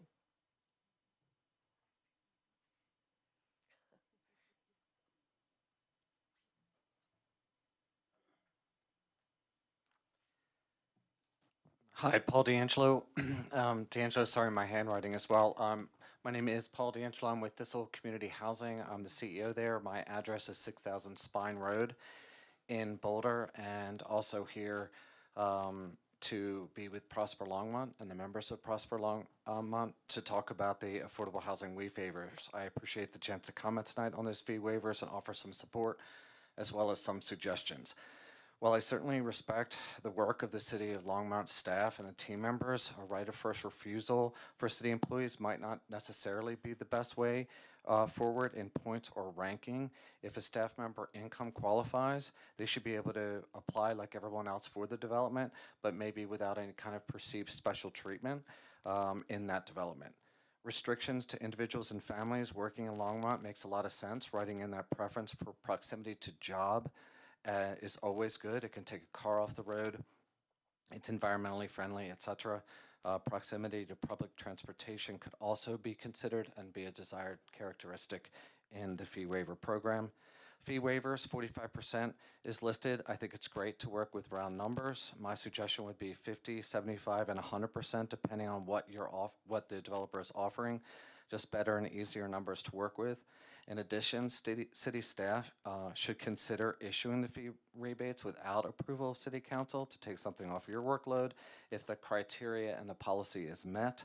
There's a carrot there. In general, no developers really like going to City Council sometimes. I can't imagine why. But they want to go to City Councils. They could look at that as a carrot, and perhaps there's an incentive there to get the affordability you're looking for without folks having to come into City Council. I know deed restrictions for this program are still in development, but a couple of suggestions there as well. Many homeownership programs offer permanent affordability at 2 or 2.5% sales increase each year. I would suggest staff could consider a tiered rate of appreciation based on the time in the home and to value the individual or family member as a part of the community. Perhaps 2% in years 1 through 5, 3% in years 6 through 10, and 4% in any additional years of home ownership, reverting back to the 2% when the sale occurs for the new buyer. Or a similar structure, if the individual or family owns the home for 15 or 20 years, knowing that most individuals sell within 6 to 7 years, perhaps at that point of 15 or 20 years, a deed restriction could be removed and the house could be sold for market.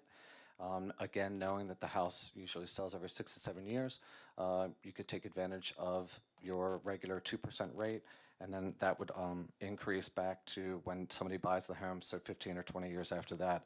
It's a great incentive there, and you're always getting new affordable home ownership opportunities coming online, hopefully with the incentives you all are offering the community.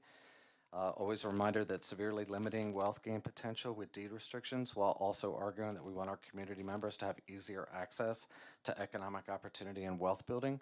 It could be argued that deed restrictions can have heavy limits and be similar to urban renewal and redlining like in the past. Thanks. Thank you, Paul. Jeff Jones. Is Jeff still here? So, not seeing him, I'm going to close first call public invited to be heard. Thank you, everyone. Let's take a 5-minute break.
Welcome back, everybody. We are back in session.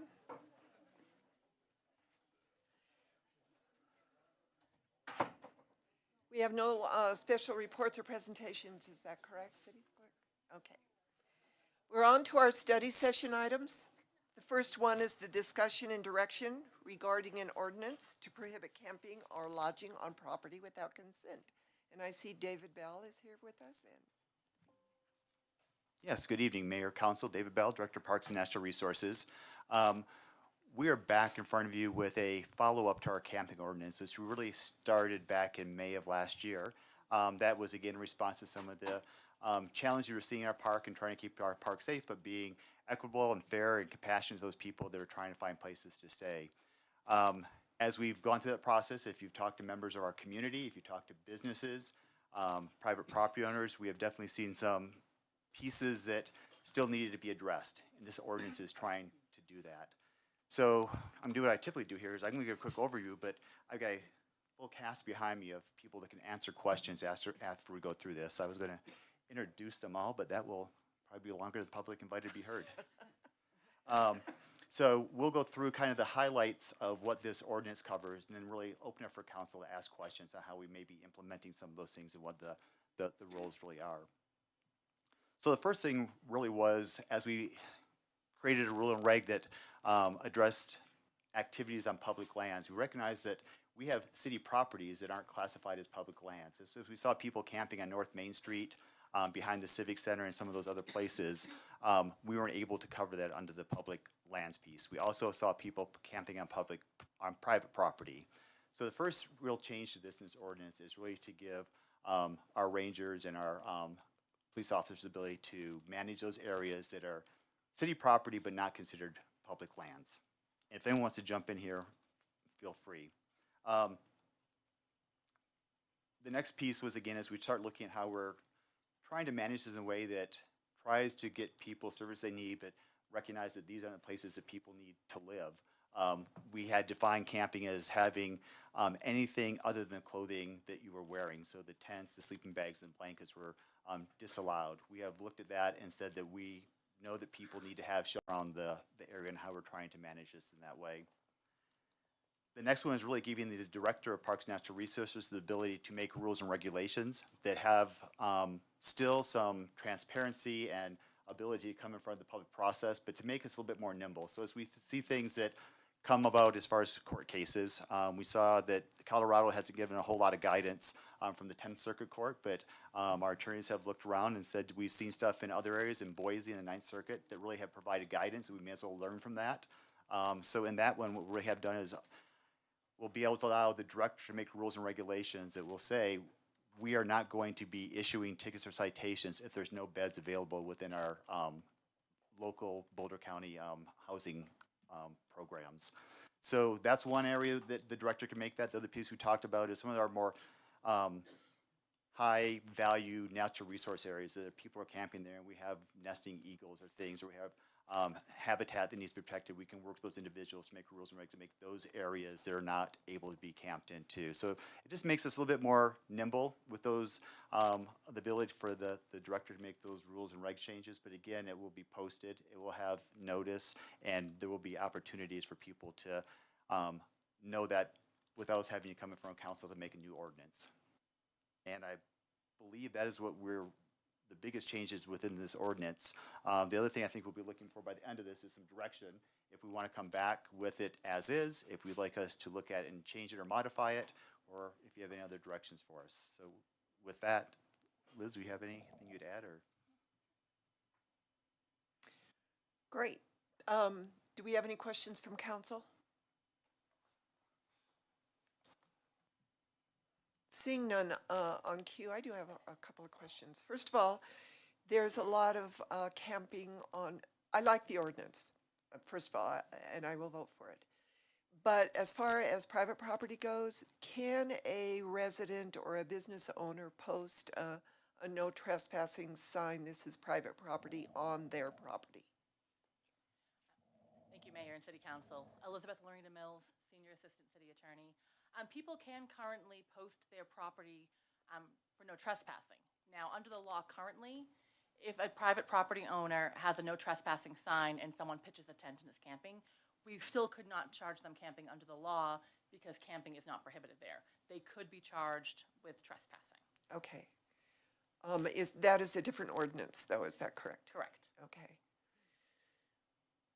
And the reason I asked is that I'm getting calls from people that say they're on, they're on my business, and I tell them they can make a complaint. Is that correct? If they are on private property? Absolutely, and we also encourage businesses to file what we call trespass affidavits with the police department.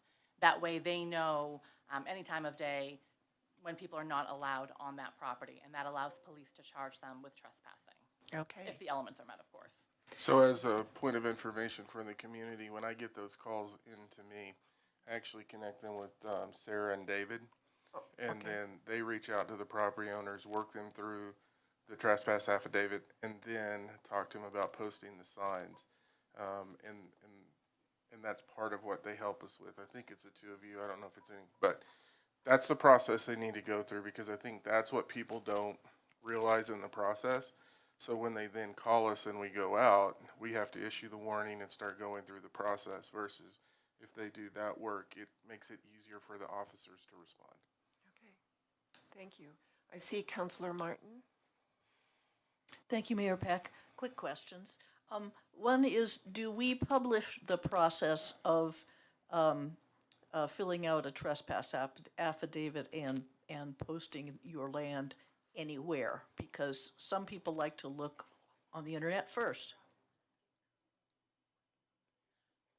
Councilmember Martin, that is in the works to post it on the public safety pages of the website. It's not there yet. I will check on that as soon as possible to make sure it's posted. Okay, great. That's a good idea.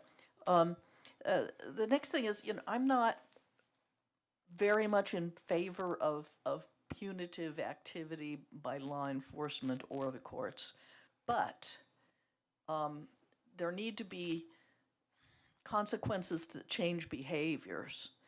And during the last series of very public camping in one particular family group that would come back with a smaller and smaller tent after getting trespassed off or moved off, the people were pretty irate about that because they felt that it made their community look bad. So what do we do to change that behavior? I know that this is not we're going to throw you in jail and throw away the key kind of offense, and I don't want it to be, but how do we keep people from just coming right back?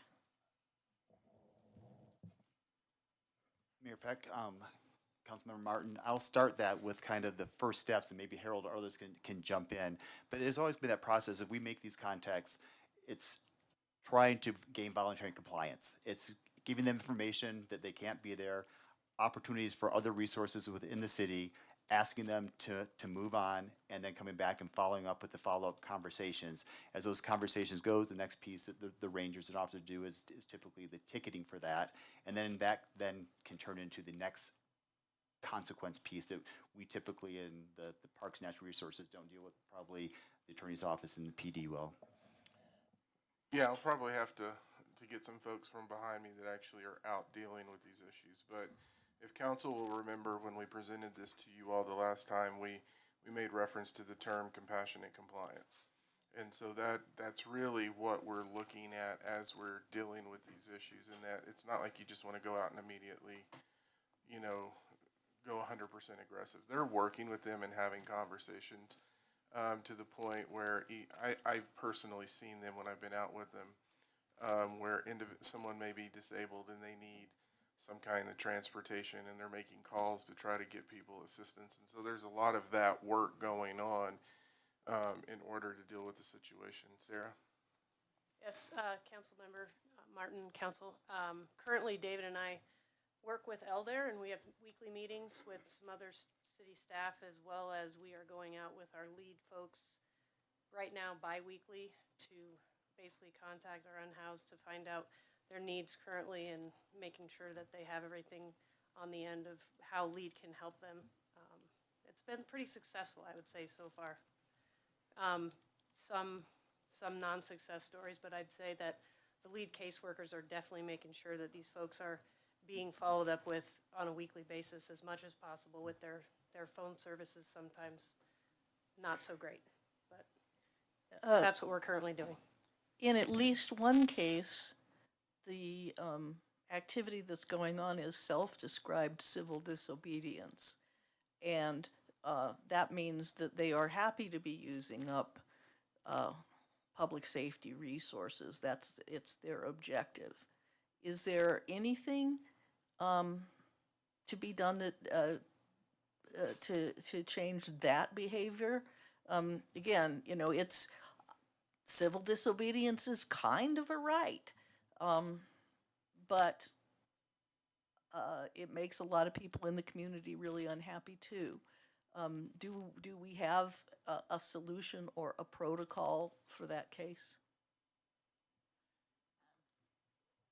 Council, it is a difficult one, right? Because it's always our goal to get housing for people who want housing. That's not always possible. And so at that point, once our efforts at connecting them with services are not successful, citations are issued, and then it's a part of the court process. And it's outside of public safety's hands. It goes through the process. They have their constitutional rights. Any case has to be proven beyond a reasonable doubt. It is slow. And so oftentimes the public won't see immediate results, even if tickets are issued. I wish I had a better answer for some of that for you. I understand. I just was getting it on the record. I don't know if there's anything to add to what Liz says. Councilman Martin, I think the answer is no.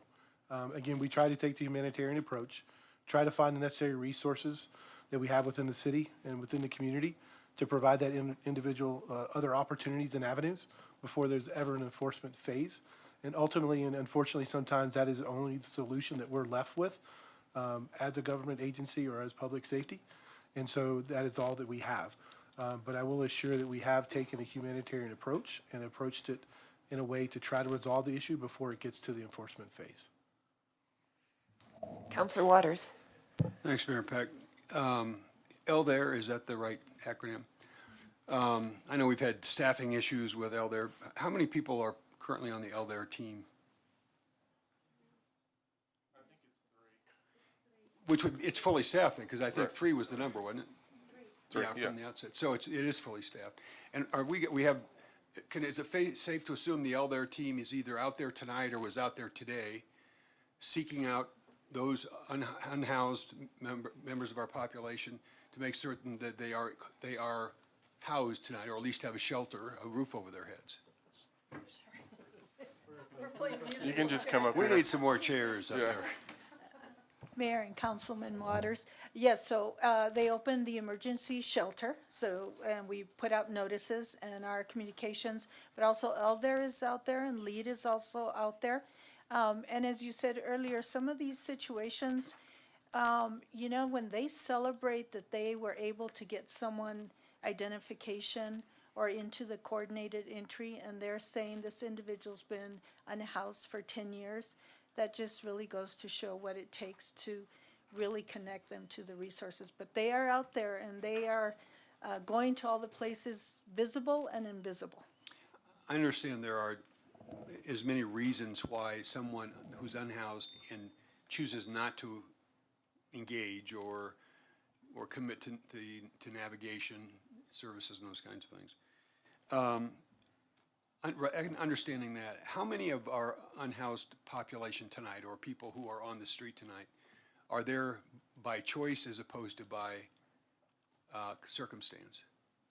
That there is no place for them tonight? So on a cold weather night like tonight, usually they will even make additional space for folks. So they do their best not to really turn anybody away. And on nights where it's warmer, or even in the summer, there has been on average availability of beds. So it's not so much that it is an issue that we don't have availability of night shelter. It is the choice of the individual. Yeah, people aren't opting. I just think that's an important to be reminded. And I know the options are limited. It's slow, but it is frustrating. And I know there's a narrative in the community at times that somehow the city's not doing anything about this. Well, the city's doing a lot within the constraints of what the law allows, including the fact that tonight there isn't anybody in Longmont who has to be sleeping somewhere without a roof over their head because resources are available. Is that fair? Switch. Sorry about that. Zach Artis, Public Safety Chief, City of Longmont. Dr. Waters, there's a lot of pieces in play, and Carmen and her staff, Eldair, a lot of folks have come to the table recently, probably within the last year or so, to had major conversations on how do we address some of the things that you're bringing up. And a couple of things we did, I know Hope, the Director of Hope, was here earlier tonight, and she spoke. One of the things that we have done, and we have worked with Eldair on, is that when we have a situation where the weather drops to really extreme and dangerous temperatures, public safety, along with city staff, about, I guess, 6-8 months ago, filled in the gap. We were able to open up a second shelter because Hope did not have the staffing to do it. Public safety has agreed that anytime that situation occurs, that it will step up and fill the first 24 hours period of that to allow for the city to pull in additional resources to help Hope in those situations, to make sure that the folks in our community who are experiencing homelessness have an opportunity to get off the street. Something we have done routinely is when those weather drop down, we actually have our patrol units go by and check on folks. Again, some of them refuse to go, and some of them choose to go, and so we help transport them to those shelters and those facilities. So there's a lot of pieces that are working, and people working behind the scenes to ensure that we try to find these solutions. We truly believe that the goal to resolving and addressing this issue is creating that one-on-one relationship with folks that are I unhoused. know trust is a huge part of Right, this. to try to determine exactly what their needs are and be able to address it that way. But for temporary solutions, when we have situations where we have weather issues, we do put things in place, we do have agreements in place, and we do have mechanisms that will kick in and will do those types of things to come along and help support Hope and other agencies of that nature. And I think to provide you with some more information, to really add on to what Zach said, so there are groups that meet on a regular basis where they're all serving similar clients. So I know that David and Sarah meet with Eldair, meet with the case managers that Zach's repurposed to focus on this. They bring in VCP and other provider groups, so they're all talking on a regular basis. I think that's a piece that people don't see that occurs, so that then when you look at what Zach talked about in terms of public safety filling those spots, the officers may be bringing folks to the location, but based on what we were seeing at the time, we used one of the city vans, and Fleet Services provided a driver, so then they're taking them from one location to another location as everybody's trying to support the individuals, during that point when it was really cold. So there's a lot of pieces that are coming together as part of this conversation. And I would be remiss if I didn't talk about, when we look at the housing units that we have at the suites, which are permanent supportive housing units, that is designed, for folks coming from an unhoused situation. That's part of the group that moves into it. And as we talk about what's coming online in the future, we've talked about it as part of the housing authority that we have Zinnia that's going to be going under construction, which is going to be an additional 55 units of supportive housing. So you can see there's a lot of different folks working on different issues, and when we talk about permanent supportive housing, it really is focusing on that part of our community. Thanks. So I just want to give a shout out to all the work that's been done. Harold and his staff have been updating us for a long time, and I do think that this ordinance, no camping ordinance that we're looking at tonight, along with residents and businesses being able to put up no trespassing signs, I know it sounds like a bit of a squeeze, but I think it will help people unhoused make a decision unless they're totally mentally ill and can't. So I don't see any more discussion, so the direction you need is, do we want to go forward with this? So this is the zero reading on an ordinance, and we need to see if there's direction from council to bring that back for a first reading. So, I move that we bring back the no camping ordinance for first reading. So I made that motion, seconded by Councilor Waters. I'll vote, well, let's vote.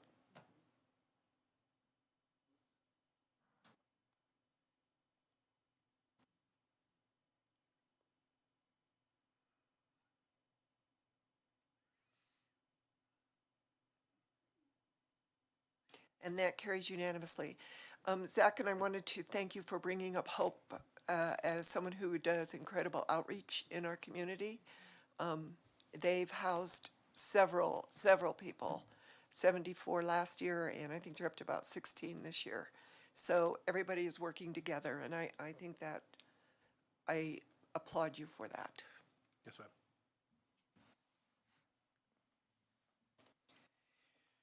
Now we're at the Attainable Housing Fee Waiver Program.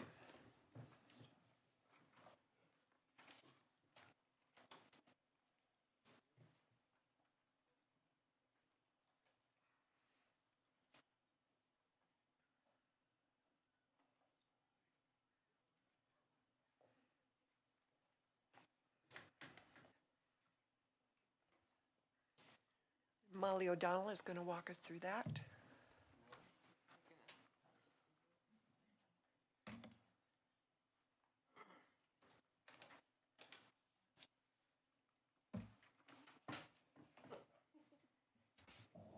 Just rearranging everything real quick.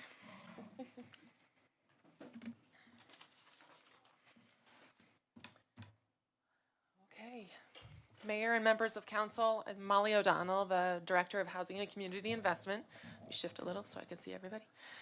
We're going to be talking tonight about the Attainable Housing Fee Waiver Program that is proposed for your consideration. So the intention of this presentation, just kind of give an outline of where we're going to go tonight. We really do want to talk about the why for housing and housing for all specifically. Then we're going to share where we are on some of our attainable housing initiatives. And we're going to propose the fee waiver code adoption for attainable housing. And we'll get into the details of that.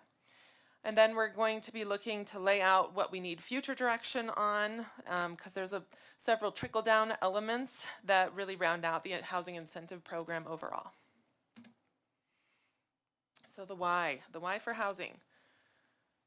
We really wanted to bring this forward, especially ahead of talking about attainable housing, because we've spoken about affordable housing for years and what the benefits of that are for outcomes for people in our community. But we really, as our market continues to shift rapidly, we really do want to recognize that housing for all is something that is important. And it really is all about allowing all people in Longmont to live in housing that's affordable to them, regardless of their income, their circumstance, or their stage of life. We want a diverse housing stock to be able to meet all of those needs and have everybody be able to live here that wants to. So national data is coming out all over the place. There's studies coming out constantly about outcomes from housing. So housing is the key to all of these features here. This is across the spectrum of income. Some of this is more expected for affordable. That conversation's been had, but it really is now bleeding into, as market conditions continue to rise, bleeding into housing for all. That's our goal of this part here.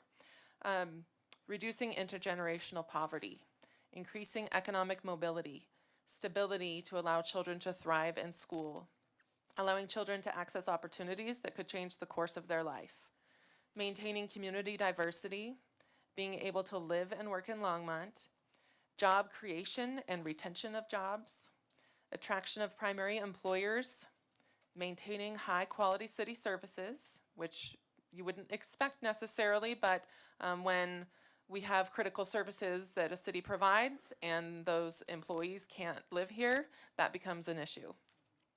Boosting the local economy And then reducing commute times, traffic, and greenhouse gas emissions. These are just the tip of the iceberg for the community outcomes that really are all tied to housing stability. So based on the community survey results that was presented to you several months ago, we really found that as a city staff, housing, and really more than housing, it's everybody in this room that's staff has been touching housing along with many more people. I think every department and division has touched our housing programs trying to improve things. I want to say that the team, the Center of Excellence team that helped work on this attainable program, Kayleen Whaley here is our inclusionary housing project manager, and she really did lead the way on doing the research for this fee waiver program. But all together, the whole Center of Excellence team and everybody that's touched housing in the city, we really understand that we need to have an educational campaign on what is the importance of housing, what it can do for our community, how it affects everyone, even if you're not the person that's living in affordable housing or next to affordable housing, how it affects your life in the daily sense. So in an effort to start that education process, we did want to start with what is affordable housing to set the stage for the attainable discussion that we're going to have. So if you can see here, we've got two definitions of affordable housing. Affordable little a, this really just means that housing should be available in Longmont for people of all incomes. And so this means that according to HUD, no more than 30% of your gross monthly income should be spent on a housing payment in order to not be considered cost burdened. For Longmont affordable housing programs, we use the 33%, and that's to reflect our higher market conditions here. So that's really for everyone. And when I see the community survey results, this is what I think of, where I'm thinking everyone wants access to this. Affordable housing with a capital A. Now that's programs that are specifically set up to provide subsidized assistance to households that have incomes below 80% of the area median income. So that's AMI. I'm not talking about the other AMI tonight that was mentioned in Public Invited to be Heard, but I will be referring to AMI going forward, and that's really about median income. That's what we want to do an educational campaign on as well, just so that people that meet those income thresholds, just a snapshot of those are here, really know what we can provide as a city to help. So moving into what we're calling attainable housing. So this is for city subsidy programs that are affordable to households making between 80 and 120% of the area median income. That is currently defined in our middle tier section of our inclusionary housing code. It's just a kind of a shift in terminology. But just to give a couple of examples here of what types of folks or employment positions put people into this category. For example, a one-person household, city firefighter paramedic, might be in this 80% of AMI category. A two-person household with a city customer service representative and maintenance technician would fall in about the 100% AMI category. A St. Vrain teacher with a master's degree and a city accountant with a four-person household would sit in that 120% AMI category. And just to refer back to affordable, there's a lot of examples there for incomes as well. But just to put it together, really a single parent that's a lead preschool teacher, that person would fall in the 40, but based on a recent job description I just found released in the city of Longmont for a preschool, 45% of area median income, so that qualifies for rental subsidy. And then if you're looking at our firefighter paramedic, that might be straddling that line, maybe qualifying for the affordable housing subsidy at 80% or below, or just above in our attainable category. Just want to be able to put a face to this, because a lot of times when we see the sales prices that you've already been presented back last October that are in reflecting these incomes, it doesn't always seem to connect, but we really want to make sure we put a face onto these categories of folks. So here's the problem that we have. So what you can see here is the blue line is a detached median incomes in 2022. The orange line is attached median, I'm sorry, not income, sales prices for all of Longmont in 2022. Attached is shown in orange line. And then below you can see over time the income needed to afford those median home prices. And I'll just give you the highlights since I know that's a bit small. And a family at 80% AMI has not been able to afford the median detached sales price since before 2012 and hasn't been able to afford an attached home since 2014.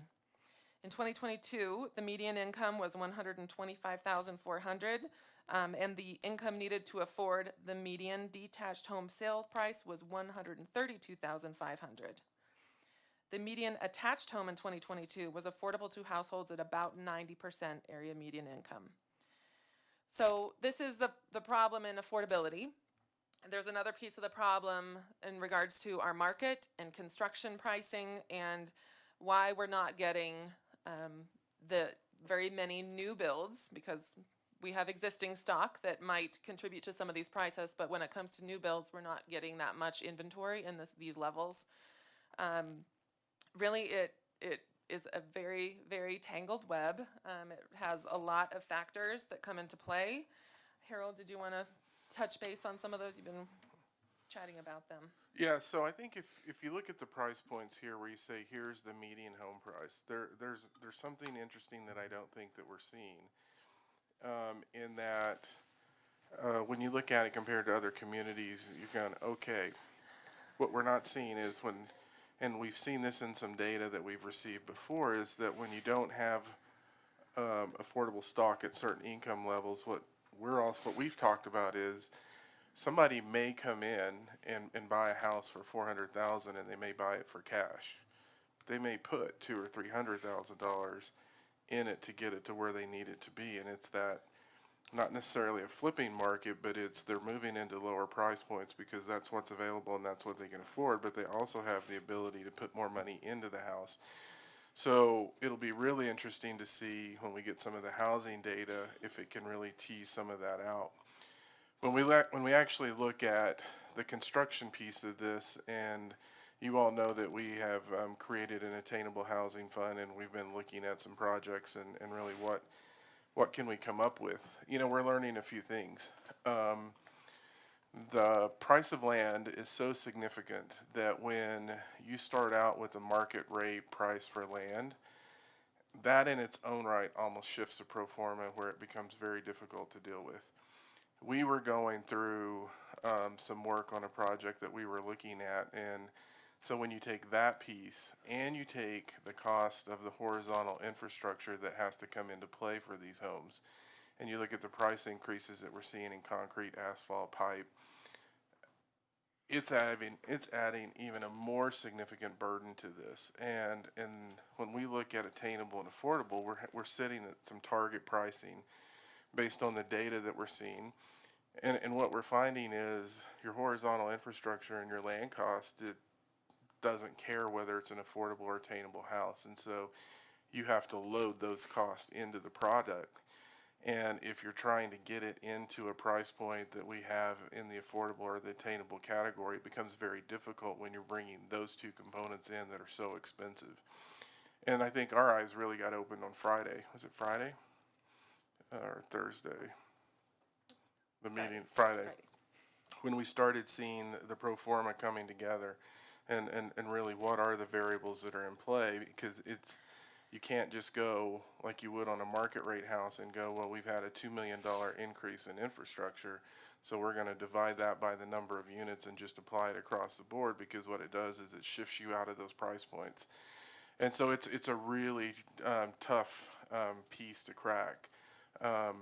You know, as we've talked to other people that build affordable for sale, capital A, you know, we're finding that they're reliant on free land or the land that cities give them. They're reliant on fee waivers. But what I don't think any of us understood is they're bridging gaps with donations, and that's playing into the mix too. So I guess the point is that, you know, we're seeing this number here, but when you start looking at new construction, it's a different number when you start applying land cost at market value, current infrastructure cost. It really starts shifting the needle in the direction that we don't want it to go. So I'm going to give an update of where we are in our attainable housing program development, so you can see our progress to date. So we, in May 2012 is when we were directed to start developing this attainable housing program. Discussions had still been had before that point as well. We, including our sales price, updated our sales price maximums for the inclusionary housing program in October. That included these attainable price points. We have the Attainable Housing Fund that became in effect in January with the new budget year. The financial security changes were presented, well, it's not last month, February. And then here we are in April presenting the fee waiver program. We know that in June we'll be bringing the housing needs assessment results to you. And then we have several things that are in progress and bleeding in with all of the efforts as they thread together. The financial securities ordinance will be coming back for consideration. We do want to make program guidelines for use of that affordable housing fund, attainable housing fund. Updates to development standards, doing work on the attainable deed restriction and what that should look like, and then working on a housing website redesign, which really is part of that educational piece and trying to direct people to resources in a much better way than we have now. So how we got to this point, really it was an all-hands effort with the Center of Excellence, which I mentioned a little bit already, and really maneuvering all those variables, part of which Harold just mentioned with market conditions and pricing, and then revenue considerations for the city when we're looking at permit fee revenue, and then making sure that we're constantly calculating against what we have with the inclusionary housing program and other fee revisions that might be in the works to make sure we're right-sizing everything to work together best. So going into the proposed fee waiver program. So this is our existing code infrastructure for fee waivers. It is dedicated for affordable housing units. Chapter 4.79 of the municipal code is where this is allowed, and this is what we would be looking to modify to add in the possibility for attainable fee waiver, and this would for those units. Currently, the planning director, this is the language that's in the code, you're allowed to base the amount of fee reduction upon a set of factors, including several things. Deepness of affordability, whether or not they're deed restricted, serving special needs populations, and there's a host of other things that are included in that application process. So the parameters for the attainable housing fee waiver program that we're proposing, defining attainable housing in this section of the code for 80.1, so above 80, to 120% AMI households. That would have to be added. We also would make sure that the fee waiver would apply only to an attainable unit, just like the affordable fee waiver it currently is. It wouldn't apply to the whole development. And we're not proposing a fee offset program at this time. That's really because right now the Attainable Fund is geared towards competitive gap funding, which we know that gap funding is a true need in this arena, but we're still developing those guidelines. And then finally, I wanted to just clarify that rentals are not included at this time. We really don't have all of the data yet to show us if there's a true gap in rentals. We do know that our market rate rentals are falling at about 80% AMI, but we really want to see where we sit between that 60 and 80% mark, and that's what our housing needs study will show us, and then we can make some more decisions at that point, depending on what that data shows. Molly, can we ask questions in between? Sure. Okay, can you go back to the last slide you just had? I need this explained. You said that the fee waiver would apply to attainable units only. If they're building an apartment building, would it be affordable and attainable? So the affordable units have different types of funding available to them. That's why, okay. Yep. Thanks. So you could mix and match. The idea would be the application for fee waiver would have an affordable section and an attainable section. You could do a combo. You can do one or the other. But each unit would have its own fee waiver criteria and amount applied. A little bit. As Molly stated, this isn't for rental. Right. This is only for home ownership opportunities. So I wanted to clarify that, because it wouldn't necessarily apply to apartments. Okay. I mean, if you had condos that were for that had home ownership or something like that, that's what we're talking about, because what we know is that when we look at capital A and little a, there's not much being built in the community for home ownership. And that's what I want clarified, the apartments versus homeownership. Thank you. Councilor Martin. Thank you, Mayor Peck. This will be quick.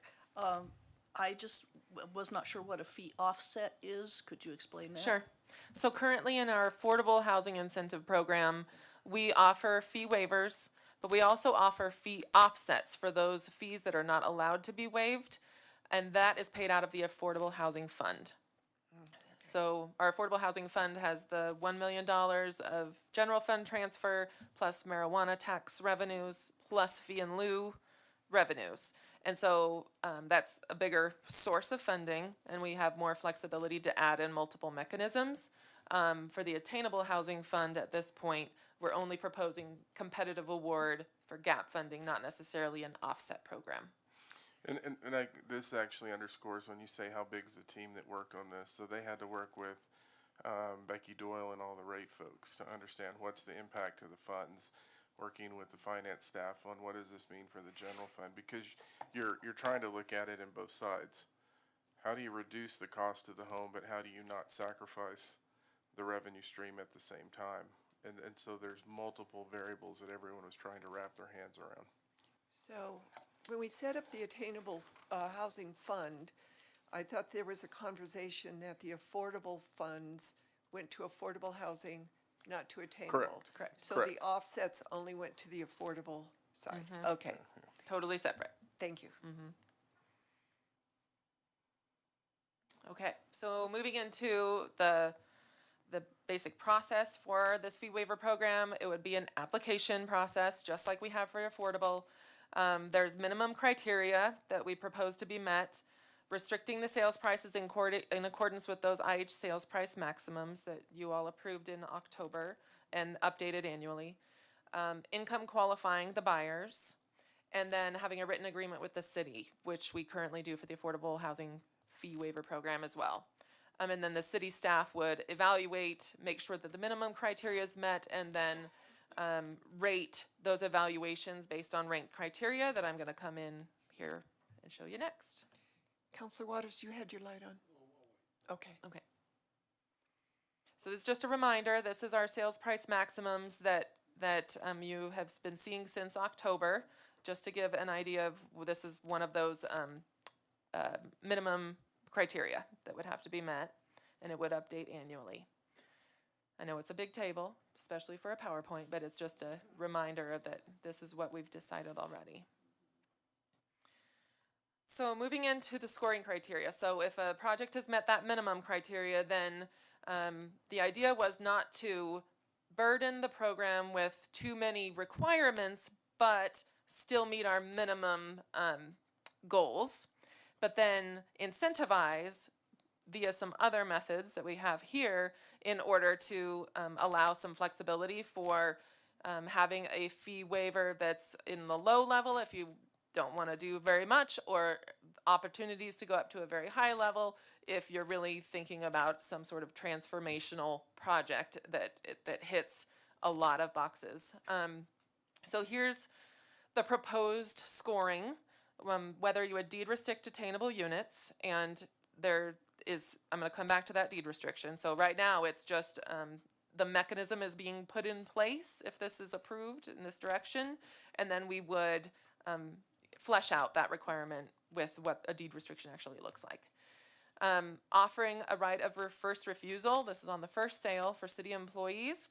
So this is, I heard some questions in public invited to be heard. To clarify, this is really one of those items that we expect some of the larger transformational projects that really want to hit a lot of the boxes for this type of program.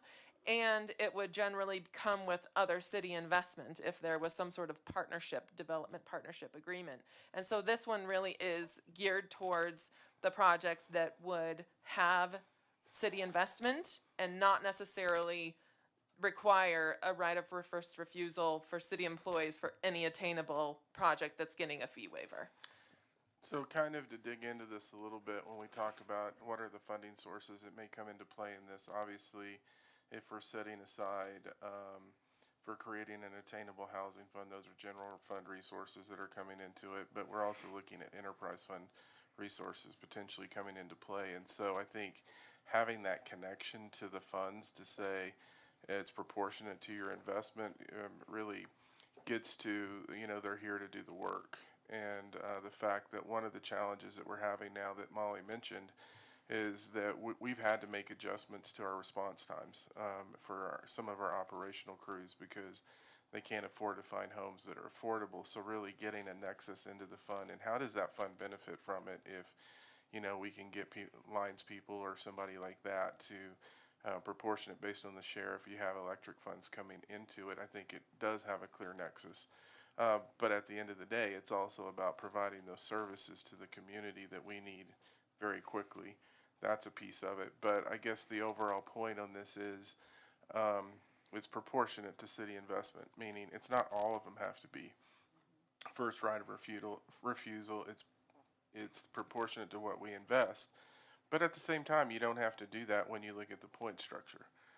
There's other ways that you can accumulate points too. So it's not a solo requirement on this. So I wanted to just quickly on the deed restriction, I meant to mention this, that the intent of our deed restriction that we are weighing is to balance the city's investment and ability to revolve through, and stay attainable for future generations, but also allow those families to build some generational wealth as well. That's one of the key components of housing for all. And so just to let you know, when that was speaking about that deed restriction, that is something that we are weighing in that eventual language that would come out. Okay, I want to go back to where we were. The next one is that option for a right of first refusal or should it be a restriction? Most likely a right of first refusal is the most logical for this one for people that work in Longmont. So if you're willing to offer that, you get an incentive, extra incentive. And then the next one, we really wanted to value higher the lower AMIs, especially that 80 to 100% AMI range is the hardest one to accomplish. And so that would get extra incentive. And then this exceptional benefit to the community, this is really what we've called the choose your own adventure. We've built flexibility into our IH program, and here we have the opportunity to do so as well. This is if you're really meeting the city's sustainability goals, if you're looking at transit, mixed income communities, providing your affordable units on site, doing a pilot or a prototype project, trying to really hit those community outcomes, and then this is kind of that opportunity to go above and beyond. And we struggled a little bit with this because we started thinking about, well, we want mixed income neighborhoods, we want affordable and attainable. And the best way we could put it in is to, let's say you were building 100 units, and let's say 50 were affordable for sale and 50 were attainable for sale. Getting into that price point with 50% affordable and 50% attainable, that's a pretty significant project in terms of what you're providing to the community in terms of for sale housing. It's also very difficult to do. And so that section really takes that piece into account in terms of the overall mix. That's one example. If you brought in the sustainability components that we talked about, we all know that adds cost. And so that you have to value that in some way so that there's a different opportunity. So overall, the goal with this proposed scoring criteria is to incentivize deeper affordability in that 80 to 120 range, and then also certain characteristics that really result in those positive community outcomes. So here's the proposed scale for the affordable and attainable. So affordable is just shown here for reference. It's not proposed to be changed at this time, but just so you can see how it it pans out. And we lost a little bit of our grid line, so I'll try and walk us through this. So here is our affordable fee waiver here on this side. This is how we have the program set up currently. Basically, if you meet certain minimum requirements, then you automatically get a 50% fee waiver, and that's all administratively approved. And then all the way up to a 75% fee waiver, and so this is for sale affordable. You can do a 75% fee waiver that's administratively approved. Only if you reach that 75% level and want to request council approval for more than 75 up to 100, you can do so under our current program. And so what you could see is the affordable really scales from 50 to 100. And so for the attainable, we wanted to have a pretty wide scale so that some projects that just wanted to hit some of the boxes and help still get this type of housing stock in our community, you could get a smaller amount, or you can really go for it with those exceptional benefit projects and try and do a really transformational project and try and go up to 100 as well. So with the proposed scale here, we have administrative approval up to 45%. And then council approval required after that, because most projects that are reaching this point have some of more of those community outcomes that you're weighing what the value of that is to the community. And then if you score up to 75% fee waiver or eligible up to 75%, then you could also go to council and request that 100% fee waiver.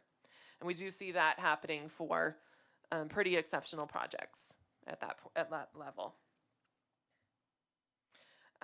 So I also wanted to make sure that we recognized that this does scale with the affordable program. We've got the point scales are a little bit different. We tried to make it pretty simple at 100 points for attainable. It's 21 points for affordable. We have some room to adjust that, but generally I want you to consider where those administrative approval levels are and the maximum fee waiver levels are and the council approval thresholds are for later discussion.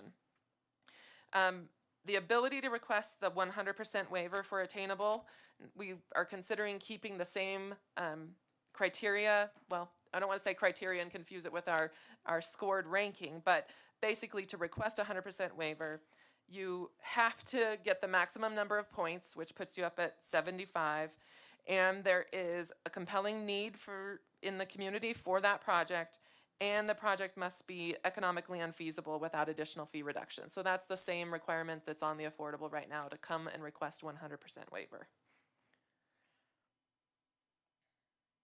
Special considerations.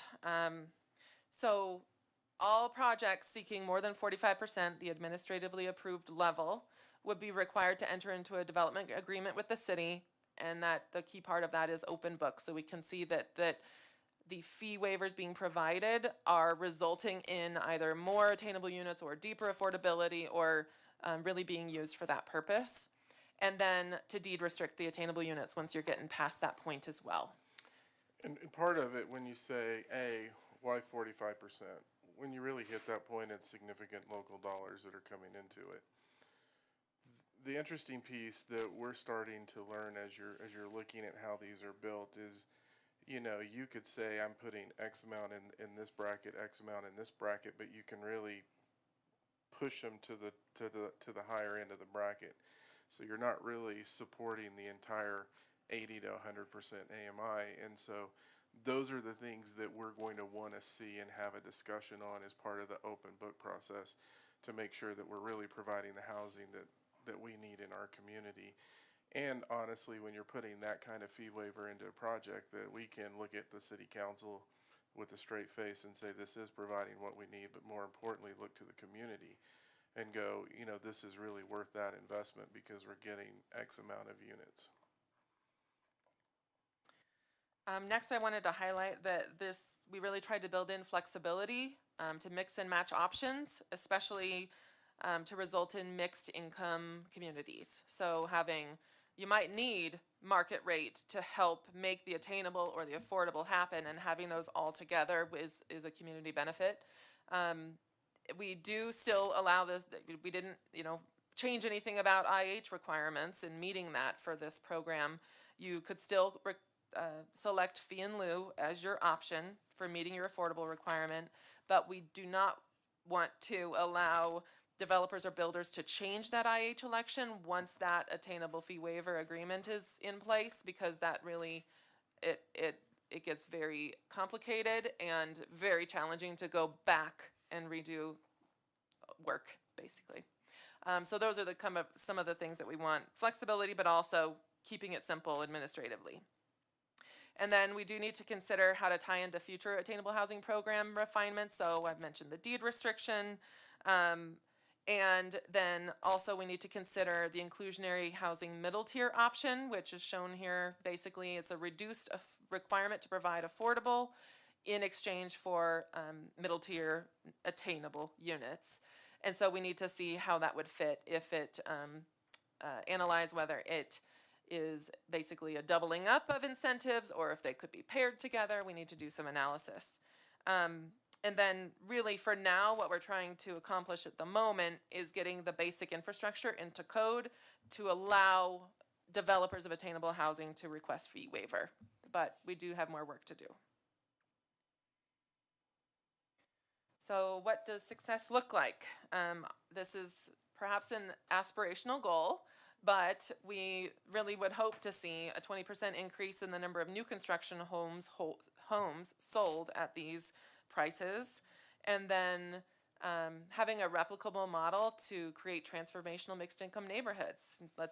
We want to be one of those front range communities that gets this right and is on the cutting edge of doing this. We know that a lot of mountain communities are doing this, but it's a very different picture here on the front range. But we want to try and get some projects out there that work, and then have other developers feel comfort that it could work as well. This would allow us to gain missing middle housing stock, which is would be a benefit to having those diverse housing stock neighborhoods. And then, of course, meeting those community outcomes that we described in the beginning. So for what we're looking for tonight is feedback on the fee waiver criteria and those thresholds for approvals, or thresholds for the amount of waiver. And then we want to look at making sure that that fits well with the affordable fee waivers, and if the scaling seems like a right fit. And then for our next steps, if we're directed to implement the fee waiver program, we would bring forward an ordinance to make updates to allow that mechanism for requesting the fee waivers. We also want to conduct some stakeholder outreach. We want developers to tell us if they would actually utilize this program, if it would be beneficial, and also allow housing advocates to tell us what they know from other communities, or what their advice might be for making sure that we do scale our programs all together. And then we need to discuss the rest of our housing program refinements. So the deed restriction language, get more nitty gritty on the right of first refusal language, what that would look like, and address that middle tier option. Okay. Very good presentation. Take a deep breath. So I would like everybody to weigh in on this. So let's just start at this end with Councilor Yarbrough. Do you have any questions or on the fee waiver, on the deed restricted, on everything?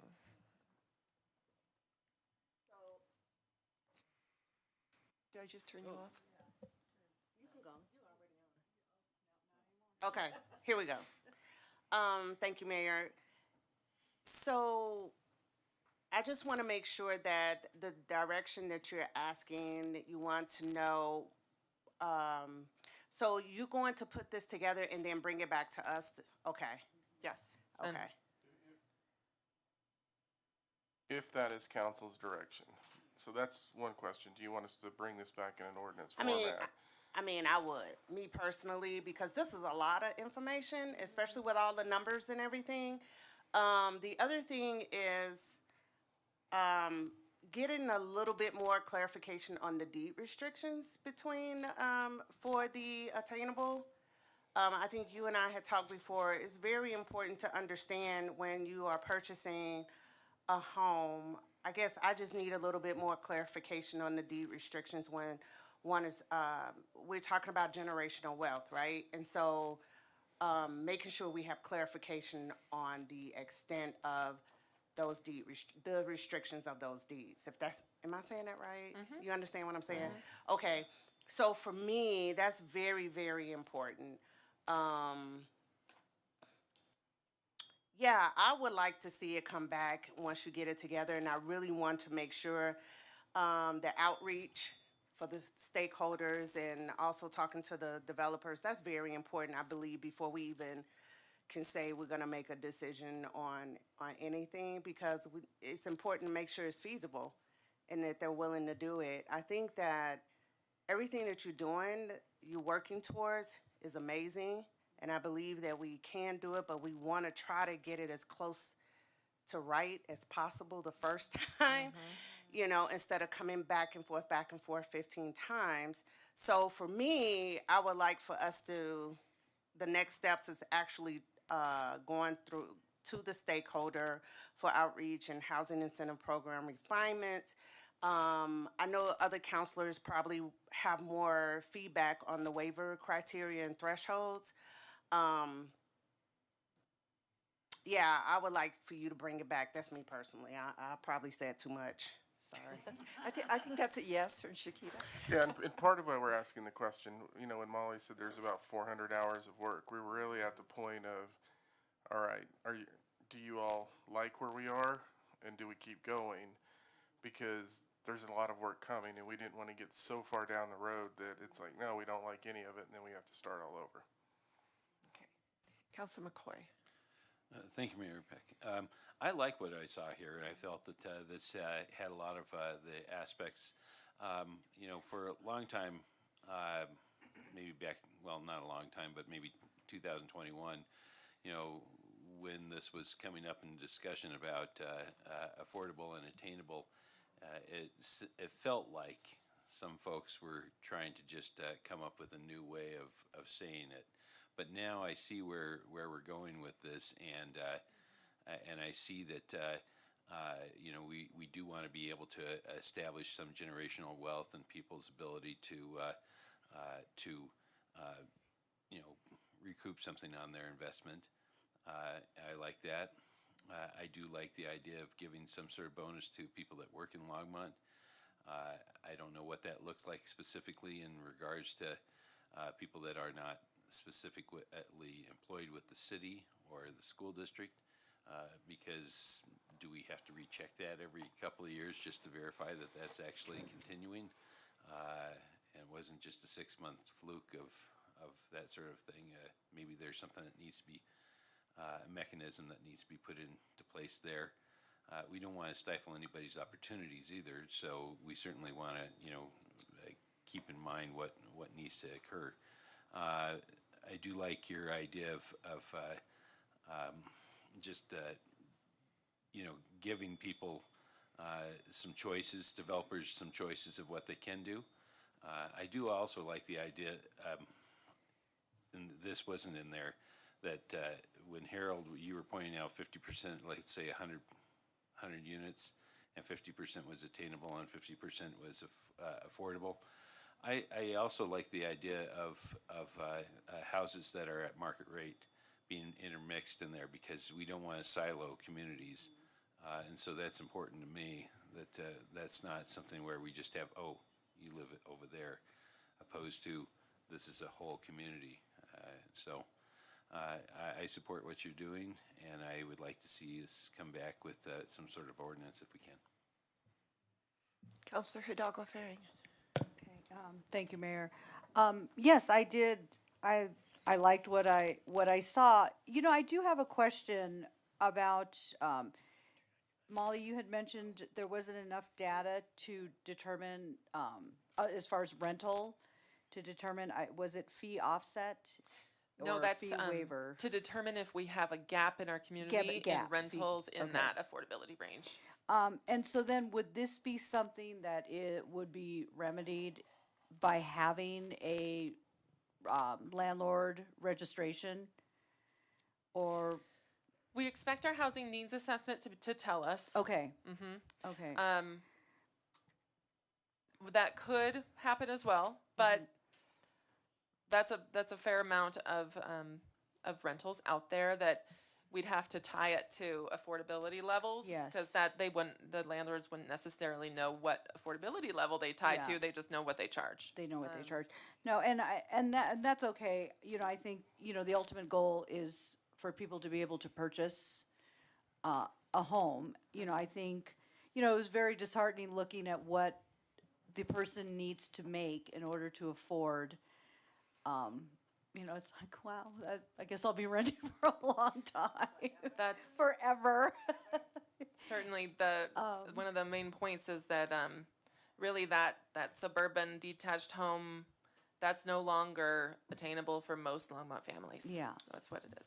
Yeah, I think when we say how does it tie in, we didn't really talk about it, but we are talking about a more urban-based design with more density, because you need more density in that urban-based design in order to get the price points to where you need them based on the infrastructure that you're putting in. And so, you know, what we're seeing is that it is a different model in order to hit the price point. Still single-family detached, but it's something that you would see almost in the Stapleton area. We've looked at different communities around the nation. One of the things that we said last Thursday is that it almost goes back to that pre-war style of housing. In terms of where you had the long, narrow houses, the brownstone kind of concept, versus what we've seen post-war housing, which is this more separation within the neighborhoods. With the large yards. And then there was another question that was like right on the tip, and then I got sidetracked. But no, I think it was also the first right of refusal, that component. So let's say there was, you know, that person decided, you know, I don't want to add that. They could technically still gain that fee waiver without that component. And so, you know, and I think because I do like that idea of having that option available, but, you know, not necessarily that would be the component that would break an opportunity to get the waiver. So, no, I did like what I saw. I don't think, you know, and that was, you know, one of the things when Councilmember McCoy had mentioned about the attainable versus affordable and looking at that. And I've had some very, you know, intense conversations with folks around, you know, that attainable piece. And it's really for our working class people. We cannot afford market rate homes, and we make too much to qualify for any kind of subsidy. So, and it's becoming a larger group of us that cannot attain that. So, you know, I want to be able to, you know, let people know that this is a need in our community, and it's not impacting or taking away from the affordable, the inclusionary housing. Is that correct? That is correct. Yes, thank you. They can be paired together or done separately, but they do not. They do not conflict with each other. So, you know, I think both of those are very important. And to that point, when we kind of talked about what we were seeing in the cost components, making a pro forma work on 80 to 100% AMI is not much different than when you're looking at that sub 80% AMI. That's what we're starting to see. And my gut tells me, you know, and this is what every city's trying to figure out right now on affordable and attainable housing. And you're seeing this. So Chafa is now lending up to what, 160% AMI. So you're seeing you're seeing people starting to shift because of the need. And I think if we don't start doing something in this attainable realm, in 5-10 years down the road, we're likely to be talking about 80 to 100% AMI in the same way that we're talking about below 80% AMI. I mean, that's if you look at those graphs, that's a trajectory that we're heading to. And it's interesting that Molly mentioned the mountain towns. We looked at a lot of the mountain towns, but as you dig into the issues that the mountain towns are dealing with, or were dealing with, we're now seeing those same issues now on the Front Range. Not to the same magnitude in what they're seeing in the mountain towns, but it's the same issue. And that's when you just start seeing this domino where people keep pushing further out because they're searching for that, you know, that attainable or affordable home. Okay, okay, thanks. So, yeah, no, I'm in support, so. Mayor Pro Tem Rodriguez.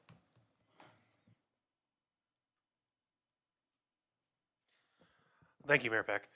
So it was cited early in the presentation that two of the biggest obstacles are land cost as well as the horizontal infrastructure to be able to hit certain price points that fall that between an 80.1 to the 120. So my question, because we didn't get a lot of numbers, which was probably a nice thing in this presentation, but when we talk about fee waivers, how close are we talking about bridging gaps to hit these price points per unit that we're looking at here? I mean, let's just say that we're up at pretty high level, like 60–70% fee waivers. Like, how close are we actually getting, say, per unit to get closer to that unit price that we're looking for? I'm just I know that there's a lot of variability there, but how much of a chunk is this really making? How much good is this really doing? I think the pro forma that we looked at is somewhere in the neighborhood of $25,000 to $30,000 per unit. Per unit at a what price point? Let's say, percentage of $25,000 to $30,000 of $300,000. Okay. Well, that's when you look at. I mean, so you have impact fee. I mean, you have these fee structures that are in place, and so in many cases, you know, when you look at it, it's a 3-person household generates the same, you know, outside of becoming more dense and reducing the street miles and things like that. Some of the fees that are in place has the same impact whether you're in a market rate home or an affordable home. And so if you'll give me a second, I'll pull that pro forma up. Very good, because I think it all looks good on paper to a certain degree, but really that's, I think, where some of the stakeholder outreach will come in handy. Is this really going to move the needle for those people who are actually building those units? And it depends that depends on the specifics of the project. Yeah. And that's where it starts moving a little bit, in that if you are bringing more market rate in, to Councilmember McCoy's point, let's say you are diving in and you're bringing above 120% AMI into the project, that gives you some flexibility in terms of how you spread some of those other costs out. Yeah. So it may be a lower number that's really needed to bridge the gap, but if you're really trying to hit attainable and affordable, it's going to be a higher number because you just don't have the luxury to spread that cost out amongst all the properties. Sure. But yeah, give me a second and I will find that. And so just real quick, in general, I am for the fee waiver criteria, or for the fee waiver program.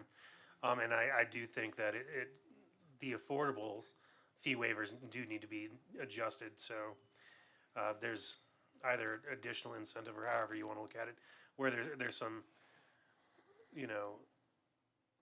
some sort of equal basis to judge whether, or to incent, the capital A affordable, because we know that's a whole different ballgame. And that also comes with different funding mechanisms as well, be it LIHTC or, some other things.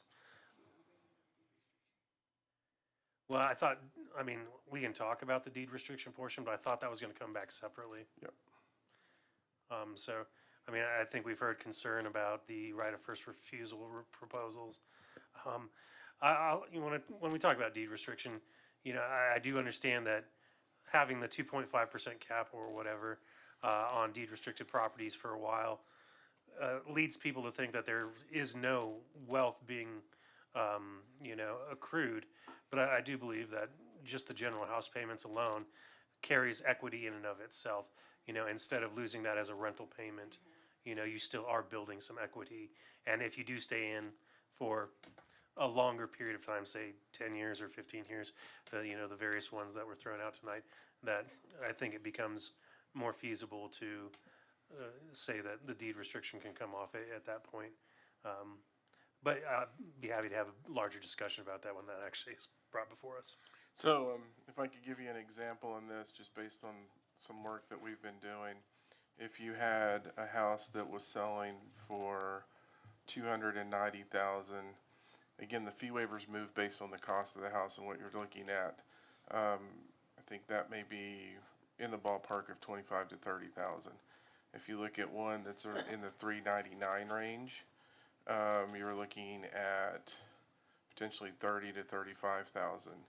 And then if you're at that upper limit, let's say at the 600, you're looking at that same 30 to 35 based on square footage and some of the other pieces. So that's generally what this model is looking at. But it seems that there's not a huge range between 25 to 35, obviously. So even though there's a much larger price range from 290 to 6. And that depends on what our fees are and where they're set. You know, if we raise fees, that number's going to shift. But that's generally what's built into this one. At least it gives somewhat of an idea of Right. what the true effect of the fee waiver program could be. Thank you. Thank you. I'll be quick. I just want to say I like the idea of tiered deed restriction when, working that in so that we get some serious wealth building for people who stay put and work here for a long time. And I also would like to, come on. This always happens when I'm trying to be quick. Making sure that the right of first refusal, if offered, does not create a bureaucracy that ties up a property for a long time. And that's all I've got to say. Otherwise, I'll proceed. Well, that's a good point, because in this, you've got to sell those properties fast, because that adds to the carrying costs. So. Counselor Waters. Thanks, Mayor Peck. Like others, I'm going to be supportive of I'm certain where we end up with this. I'll have a lot of questions as we go along on what we do with deed restrictions and reflecting as creative approach as we can take that allows people to build wealth and get into a home, but and all the options for keeping our costs down. But I do have a couple of questions, clarifying questions on the presentation. Molly, you offered the definition or difference between big A, small A. In every time you made reference to affordable housing in your presentation, was it a small A affordable? It was, when we're talking about a fee waiver program, it was big A affordable, because that is a subsidy program and assistance program that the city offers. So when we talk about 50% attainable and 50% affordable, we're That would- talking about subsidized, 50% of the units subsidized. Yes, they're either deed But Harold made that reference. I'd like to hear his answer. So I think, so let's back up. So when we talk little a and capital A, little a is 80 to 120, capital A is below 80. Yep. Right. officially, little a is all incomes Right. affordable for your income. So So when- attainable would fall in there. So when we're talking about the attainable fee waivers, we're talking little a. When we're talking to the affordable definition that we gave you, including up to 120% AMI.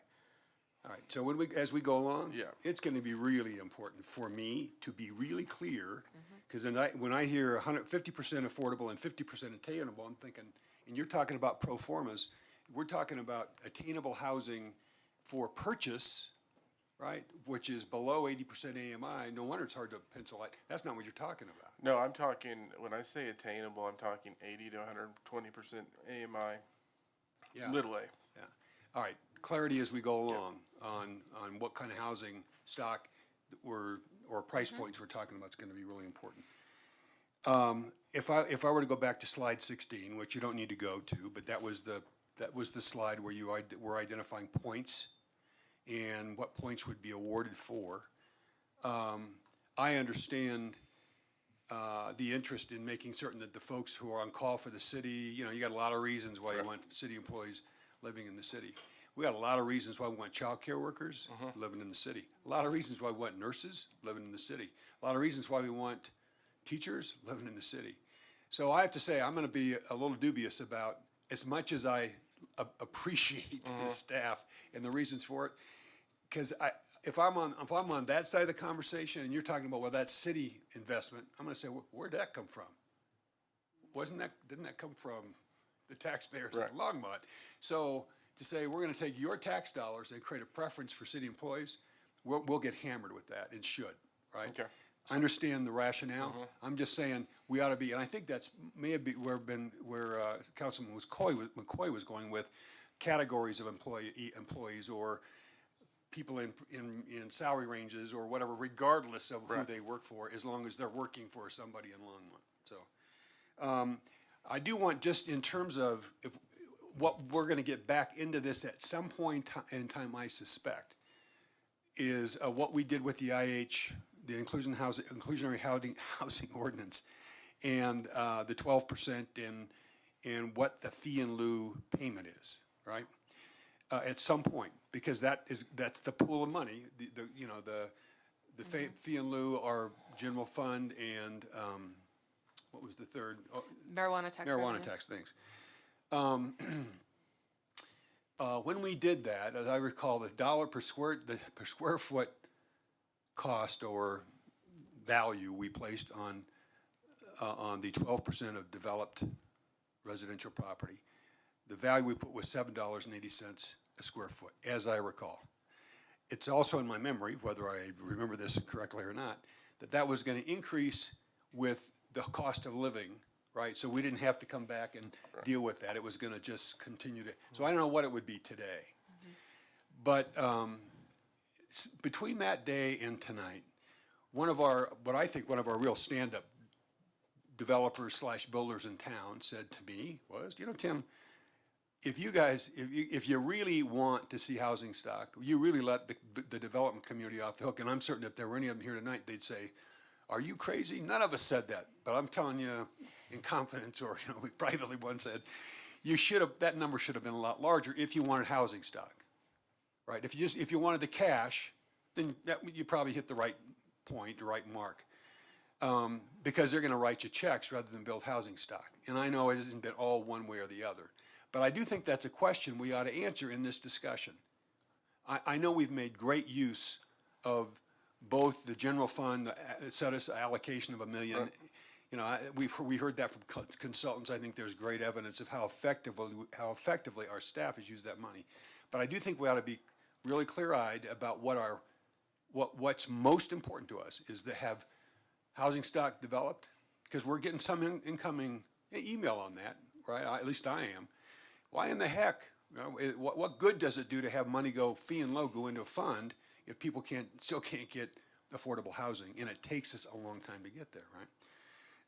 So I do think we ought to at least put that in a parking lot and come back and talk about it, before we're finished with this conversation. So the housing needs assessment is including a look at our fee in lieu and where it sits in the scale of other Colorado communities. So when we bring that to you in June, we could have some good data there about where it sits and how it scales. The last thing I would say is, at the end of the day, when we've done all the good work we're going to do here, we still need to answer the question, what are the implications for the rest of the city's budget, right? Correct. Because there will be one. Yes. I mean, a huge percentage, whether people appreciate it or not, or understand or not, a huge percentage of that $414 million general fund or 2014 budget that we approved comes from fees of all kinds, but a lot of them development fees. So that's going to leave a hole in the budget, and the question for me will be, how are we going to fill it? Are we going to fill it? And what are the implications if we don't? So, thanks. So, this has been a good discussion, both from staff as well as council. Just echoing on what Councilor Waters said, I mentioned this to you, actually, Harold, about the fee waivers when we came out of the LEDP meeting, is that what is this going to do? This is income to our city. And so I would like you to look at that as well. As far as the right of first refusal for city employees, if I understand that correctly, as well as the second one, for people that work in Longmont, this is because we as a city have made investments in this one project. And the city employees also pay taxes. So it's not like we are not building for everybody. This right of first refusal, it depends upon how many units we eventually get built anyway. So I don't have a problem with that, to be quite honest, because we've heard for over a year, since 2020 basically, that city employees who are our first responders, et cetera, can't live here. And, you know, for the safety of our community, we've got to have some kind of preference for that. I also would like, I liked a little bit of what Steve Lane said about the deed restricted. However, I don't think, because this is what happened to our inclusionary housing stock years ago, is that when that was lifted, it all went for market value and we ended up with no housing stock for affordability. So making it, if it's tiered, I don't think it could ever be at market value. But other than that, I agree with everything, but I think we need a motion on this, or just I direction. just think we need direction of, yes, we're moving, and then we've got work to do to come back and Okay. bring that, so we can keep going. I heard consensus. If nobody else feels that it should come back, now's the time to say no. So I think you have your direction. Thank you very much. Good job. Thank you. So we are now on to the legislative bills. And Councilor Waters, you wanted to make a motion to suspend the rule of procedure so that you can give your resolution as well as making a motion. Could I wait until we get to the House Bill 1209? Sure. Which is the first one on your list, so this is good timing. Yeah. No, wait, Sandy. So let me explain a little bit about House Bill 1209. So this is concerning the analysis of a universal healthcare system, as I believe Ingrid Moore explained during Public Invited to be Heard. I sent this to our city staff for comment, and from our HR department, basically what I heard back was, you know, it's certainly great to do a study and to learn more about universal health care, what that looks like. From an employer's standpoint, as the city, to some extent, we're sort of agnostic as to whether that happens or not, because we do provide benefits for a large number of our employees. We would want to make sure that anything that comes out of that study and therefore implemented the next steps would not be lesser benefit than our employees enjoy today, and that really is kind of the only concern on the staff side. So they were relatively neutral about this. The reason that you're seeing this today, generally the bills that I bring have some sort of significant change, but as I've mentioned before, any of you can ask to put any bill on here for consideration, and so this is one that Councilmember Waters asked to put on. Based on, I think, some of that community conversation that was coming from community members. So from a city standpoint, I would say that city staff was neutral on this bill. It really is a policy decision for the city council to consider. So with that, 1209 really is a study to determine whether universal health care makes sense and how it might be laid out. So, Councilor Waters. Now I'm prepared. So, first of all, I hope we support. I hope we vote to endorse this piece of legislation. What it funds. It's a $270,000 fiscal note to conduct a study, is what it does. If there's a bill that comes back behind that, we'll have a chance to consider that bill. But I will say this: in October of 2019, I brought a resolution to the council.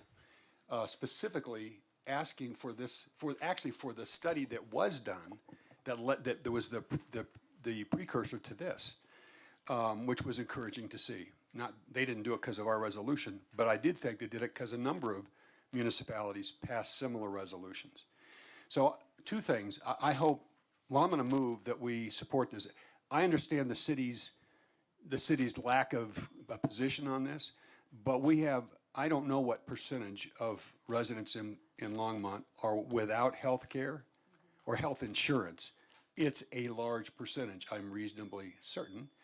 And this is a step toward, in the direction of ensuring that all of our residents would have health care. And I think that is our responsibility if we can help make it happen. So I'm going to recommend we support this legislation. Can you, okay. All right, so that's been moved by Councilor Waters, seconded by Councilor McCoy to support resolution. What was that number again? Well, this is the bill. I have a motion on a resolution in a minute. Yeah, This is the House bill. Bill 1209. I'm sorry, what was the bill number? This is House Bill 1209. House Bill 1209. Is there any discussion on this bill? Seeing none, let's vote.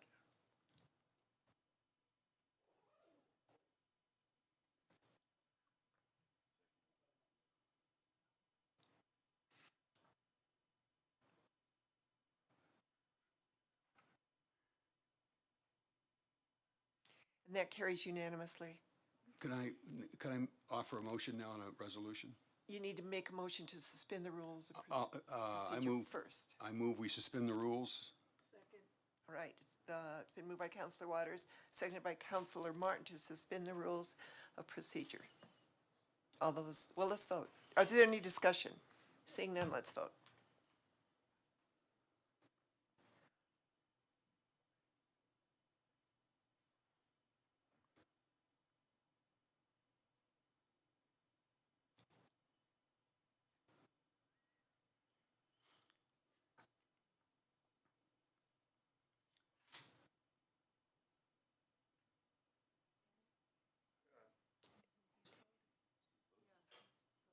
So, voice vote?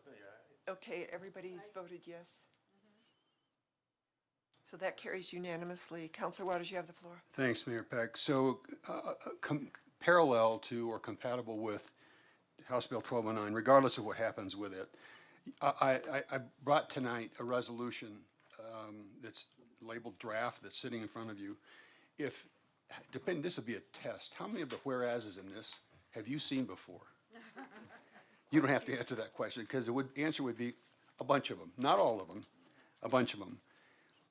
And the preamble to this is real similar to what you saw in 2019. At least members of the council who were serving on the council at that time. There are 4 of us who were on that council.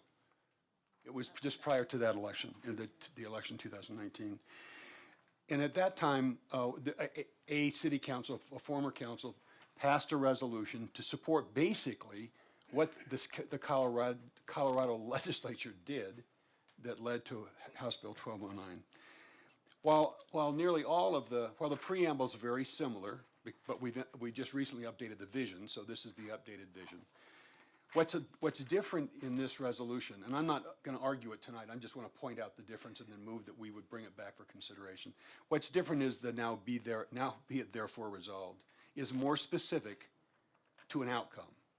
And I won't argue the outcome tonight, but I would like at least for you to pay attention to point out that's what's really different in this.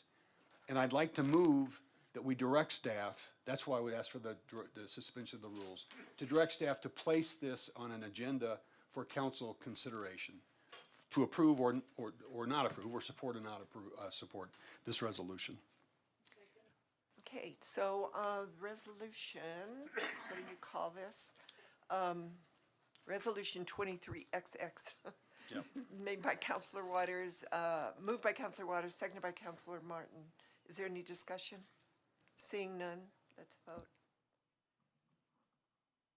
It was to bring this back on a future agenda for consideration.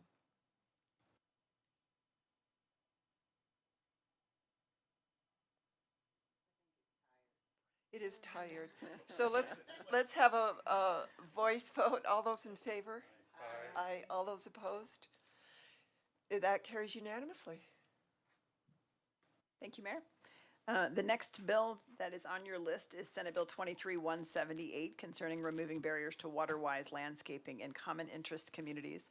So currently HOAs really can't prohibit xeriscape in particular residential areas and on private property. That was something that was changed a few years ago. But there's a little bit of a loophole that's left in there, pardon me, where an association can adopt and enforce design or aesthetic guidelines that would regulate the type, number, and placement of drought-tolerant plantings and hardscapes that may be installed on a unit owner's property or in the common areas. So this is creating a situation where it's kind of against what the original legislation was there to do, which was to be able to allow for water-wise landscaping. So this obviously, this bill, support of this bill would further the city council's sustainability goals. And I've given in the brief some different pieces that it would actually specifically require. And so staff recommends the city council support Senate Bill 23-178. Is there any discussion? No. I move that we approve Senate Bill 23-178. So that has been moved by myself, seconded by Counselor McCoy. Let's vote.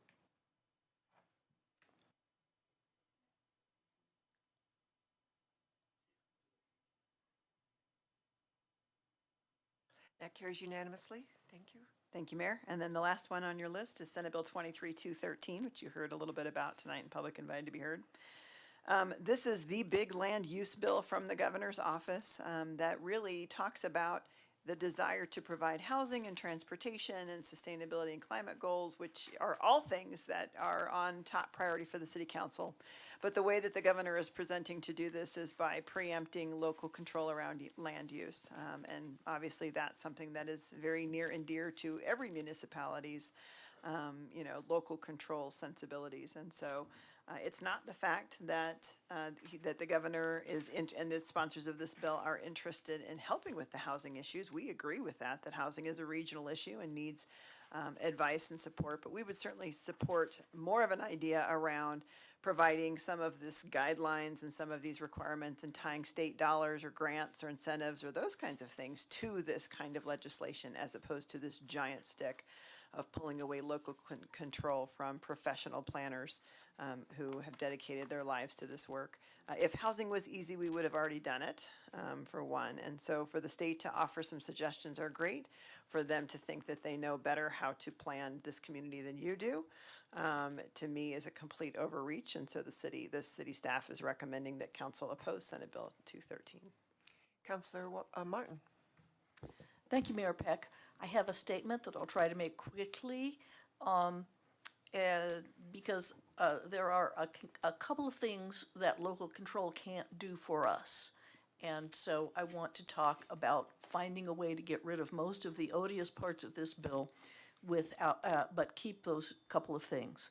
I believe with Sandy that SB 23-113 is deeply flawed and will create a horrendous bureaucracy and slow down the process of equitable urbanization for progressive cities like Longmont, which have already traveled far down that road. However, it's important to acknowledge the bill's aspirations for land use reform to cure Colorado's housing crisis. Better structured, less burdensome state-level regulation could do things for Longmont that we can't do by ourselves. Specifically, the structure of the relationship between HOAs and home rule cities is a continual frustration, whether it's water conservation, pollinator sanctuaries, or accessory dwelling units. Longmont's aspirations have frequently been thwarted by independent HOAs within our municipal boundary. Today, too many of the residential neighborhoods with large yards, multi-car garages, and plentiful street parking are governed by HOAs. These are places where adding ADUs and duplex conversions would be easiest, but the HOAs have covenants that prohibit it. This is a form of exclusionary zoning that HB 23-213 would end. We also acknowledge the benefits to our local economy and workers when people with jobs in Longmont can afford to live here. It reduces commuter traffic and increases worker prosperity because of reduced drive time and vehicle maintenance costs. But if Longmont is the only city within commuting distance that lowers housing costs to make the live-work dream come true, then Longmont risks becoming a bedroom community for cities like Boulder with less land and more jobs. That's already happened to Longmont once, resulting in the sprawling suburbs that we have now. If the surrounding cities must meet the same land use goals Longmont does, then it won't happen to us again. We'll be free to become the tight-knit, well-planned community we envision. HB 23-213 needs to be structured with fewer prescriptions but more teeth. We don't need to be shown the way but with the state holding our hands. Let us design our city to high-level standards informed by the state and enforced by the state based on only by complaints by residents and watchdog agencies if needed, without all of the state-level bureaucracy.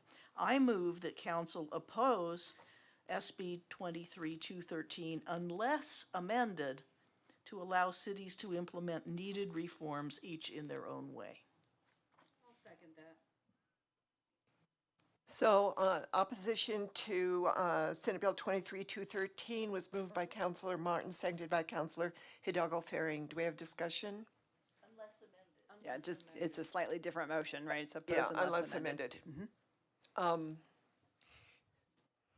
So I have gotten information back on CML who are opposing this bill, and also the Metro mayors are in discussion, and both of them have stated that it's almost too late to make amendments in the legislative session, that it should probably be tabled because there's no time to amend this. The other thing, and Harold, I'm going to call on you because I won't state it correctly, in our discussion at LEDP when you talked about the water issue, because I think that is a huge proponent of this. Yeah, I can't find it now, it's not coming up. Oh. Well, basically, if I can recap that, the reason we're in this spot is because of, no, I'm not recapping it in my head. Yeah, I think I found it. Of the no-growth policies that some cities put in, starting way back with the Danish plan, which is why I'm in Longmont. Thank you, Paul Danish. So, I think it gives a deeper value as to why we should oppose this.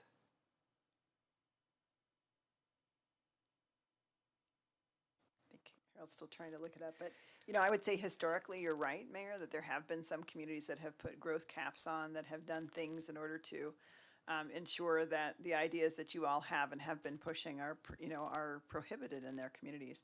Yet at the same time, to say that that's going to be the right answer for everybody, Right. definitely is. Well, I think it's why our problem with housing is exaggerated, because Golden's 1% growth is making people leave. Developers can't develop there in the amount of time that they want to develop. And I think it was Thornton that has suburbs and not enough water. So part of this bill is that we should all share our water. And I'm not sure we want to do that in Longmont after we've worked so hard to keep our water supply. If they're building suburbia, they should build within their water capacity. So, One other thing that is attached to the bill positions is an analysis by Planning Development Services Director Glenn Van Nimwegen, which really lays out here all the different things that are different between your code and what the state is asking for us to do. And so I see both sides of this. I've had this discussion about oppose, if amended, back and forth. It's so ingrained, it's tough to say that there's any way to amend it. And yet at the same time, I think we're all trying to reach the same goals or similar goals, but there's so many things in this bill that it will be tough to amend it. Not that that's a bad Exactly. position, because certainly, like I said, the goals are things that you're interested in. It's the manner of doing it that's not okay. he threw everything but the kitchen sink in here, and it's yeah. too much. He went too far. The one thing that I didn't like was that ADUs, that the owner of either the main house or the ADU doesn't have to live there. And that is problematic, I think, for our city. So It does anyway. go against your current code. Exactly. So Counselor Martin, one more statement? Yes, I agree that probably this bill is going to die because it needs too many amendments, and even the people who favor it say it needs too many amendments. So the reason that I wanted to make this oppose unless amended was to make the statement that we need density targets for other cities to keep our city whole. And also that we would like to reclaim the land that our HOAs are bogarting right now and get rid of that. Essentially, the HOA structure takes local control away from us too, and we'd like it back, please. So those are the 2 points that I'm you know, would like to get across. And I think that, yeah, the rest of it's gotta go, which is what I mean, that, you know, unless amended to allow cities to implement needed reforms in their own way. So that, again, that's, I am asking that we vote for it this way. It's gonna die anyway. Let's get our message out. HOAs are statutory with ordinances on their own, though. So I personally think that that would be a different bill to change the statutory bill on HOAs. So these are two, to me, they're two different subjects. But We they are need- lumped in the same bill in this particular case, Exactly, yeah. that's why,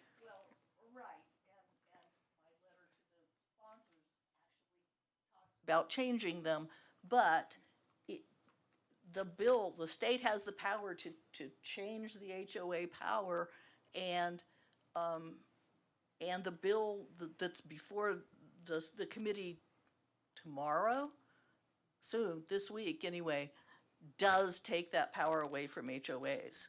So we need to speak for it. It's not a separate subject right now. okay. I don't see anybody else in the queue. Let's vote.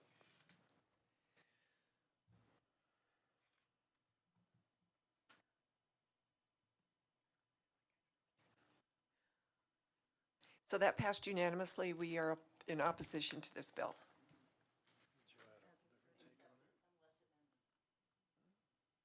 That was the motion, right? Oppose unless amended. Correct. Okay. Thank you all very much.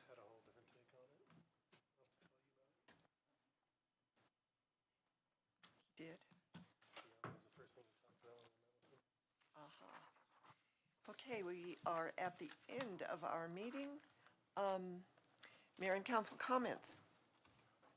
Councilor McCoy. Thank you, Mayor Peck. I just wanted to thank the citizens of Longmont for allowing myself and Councilor Hidalgo Faring, Councilor Rodriguez, and Yarborough to have the opportunity to go to Washington, D.C. and lobby our members of Congress and attend the National League of Cities Congressional Conference. I always learn a lot from these things, bring back a lot of these things. I'll recent emails on to members of staff and feel that it's been a very positive thing. But you gotta thank our community for valuing that as much as we do. Seeing no other people in the queue, city manager remarks? No reports, Mayor, Council. Thank you, city attorney. No comments, Mayor. Great, can I have a motion to adjourn? It's been moved and seconded that we adjourn by Councilor Waters on the motion, Councilor Martin on the second. All those in favor say aye. Aye. We are adjourned.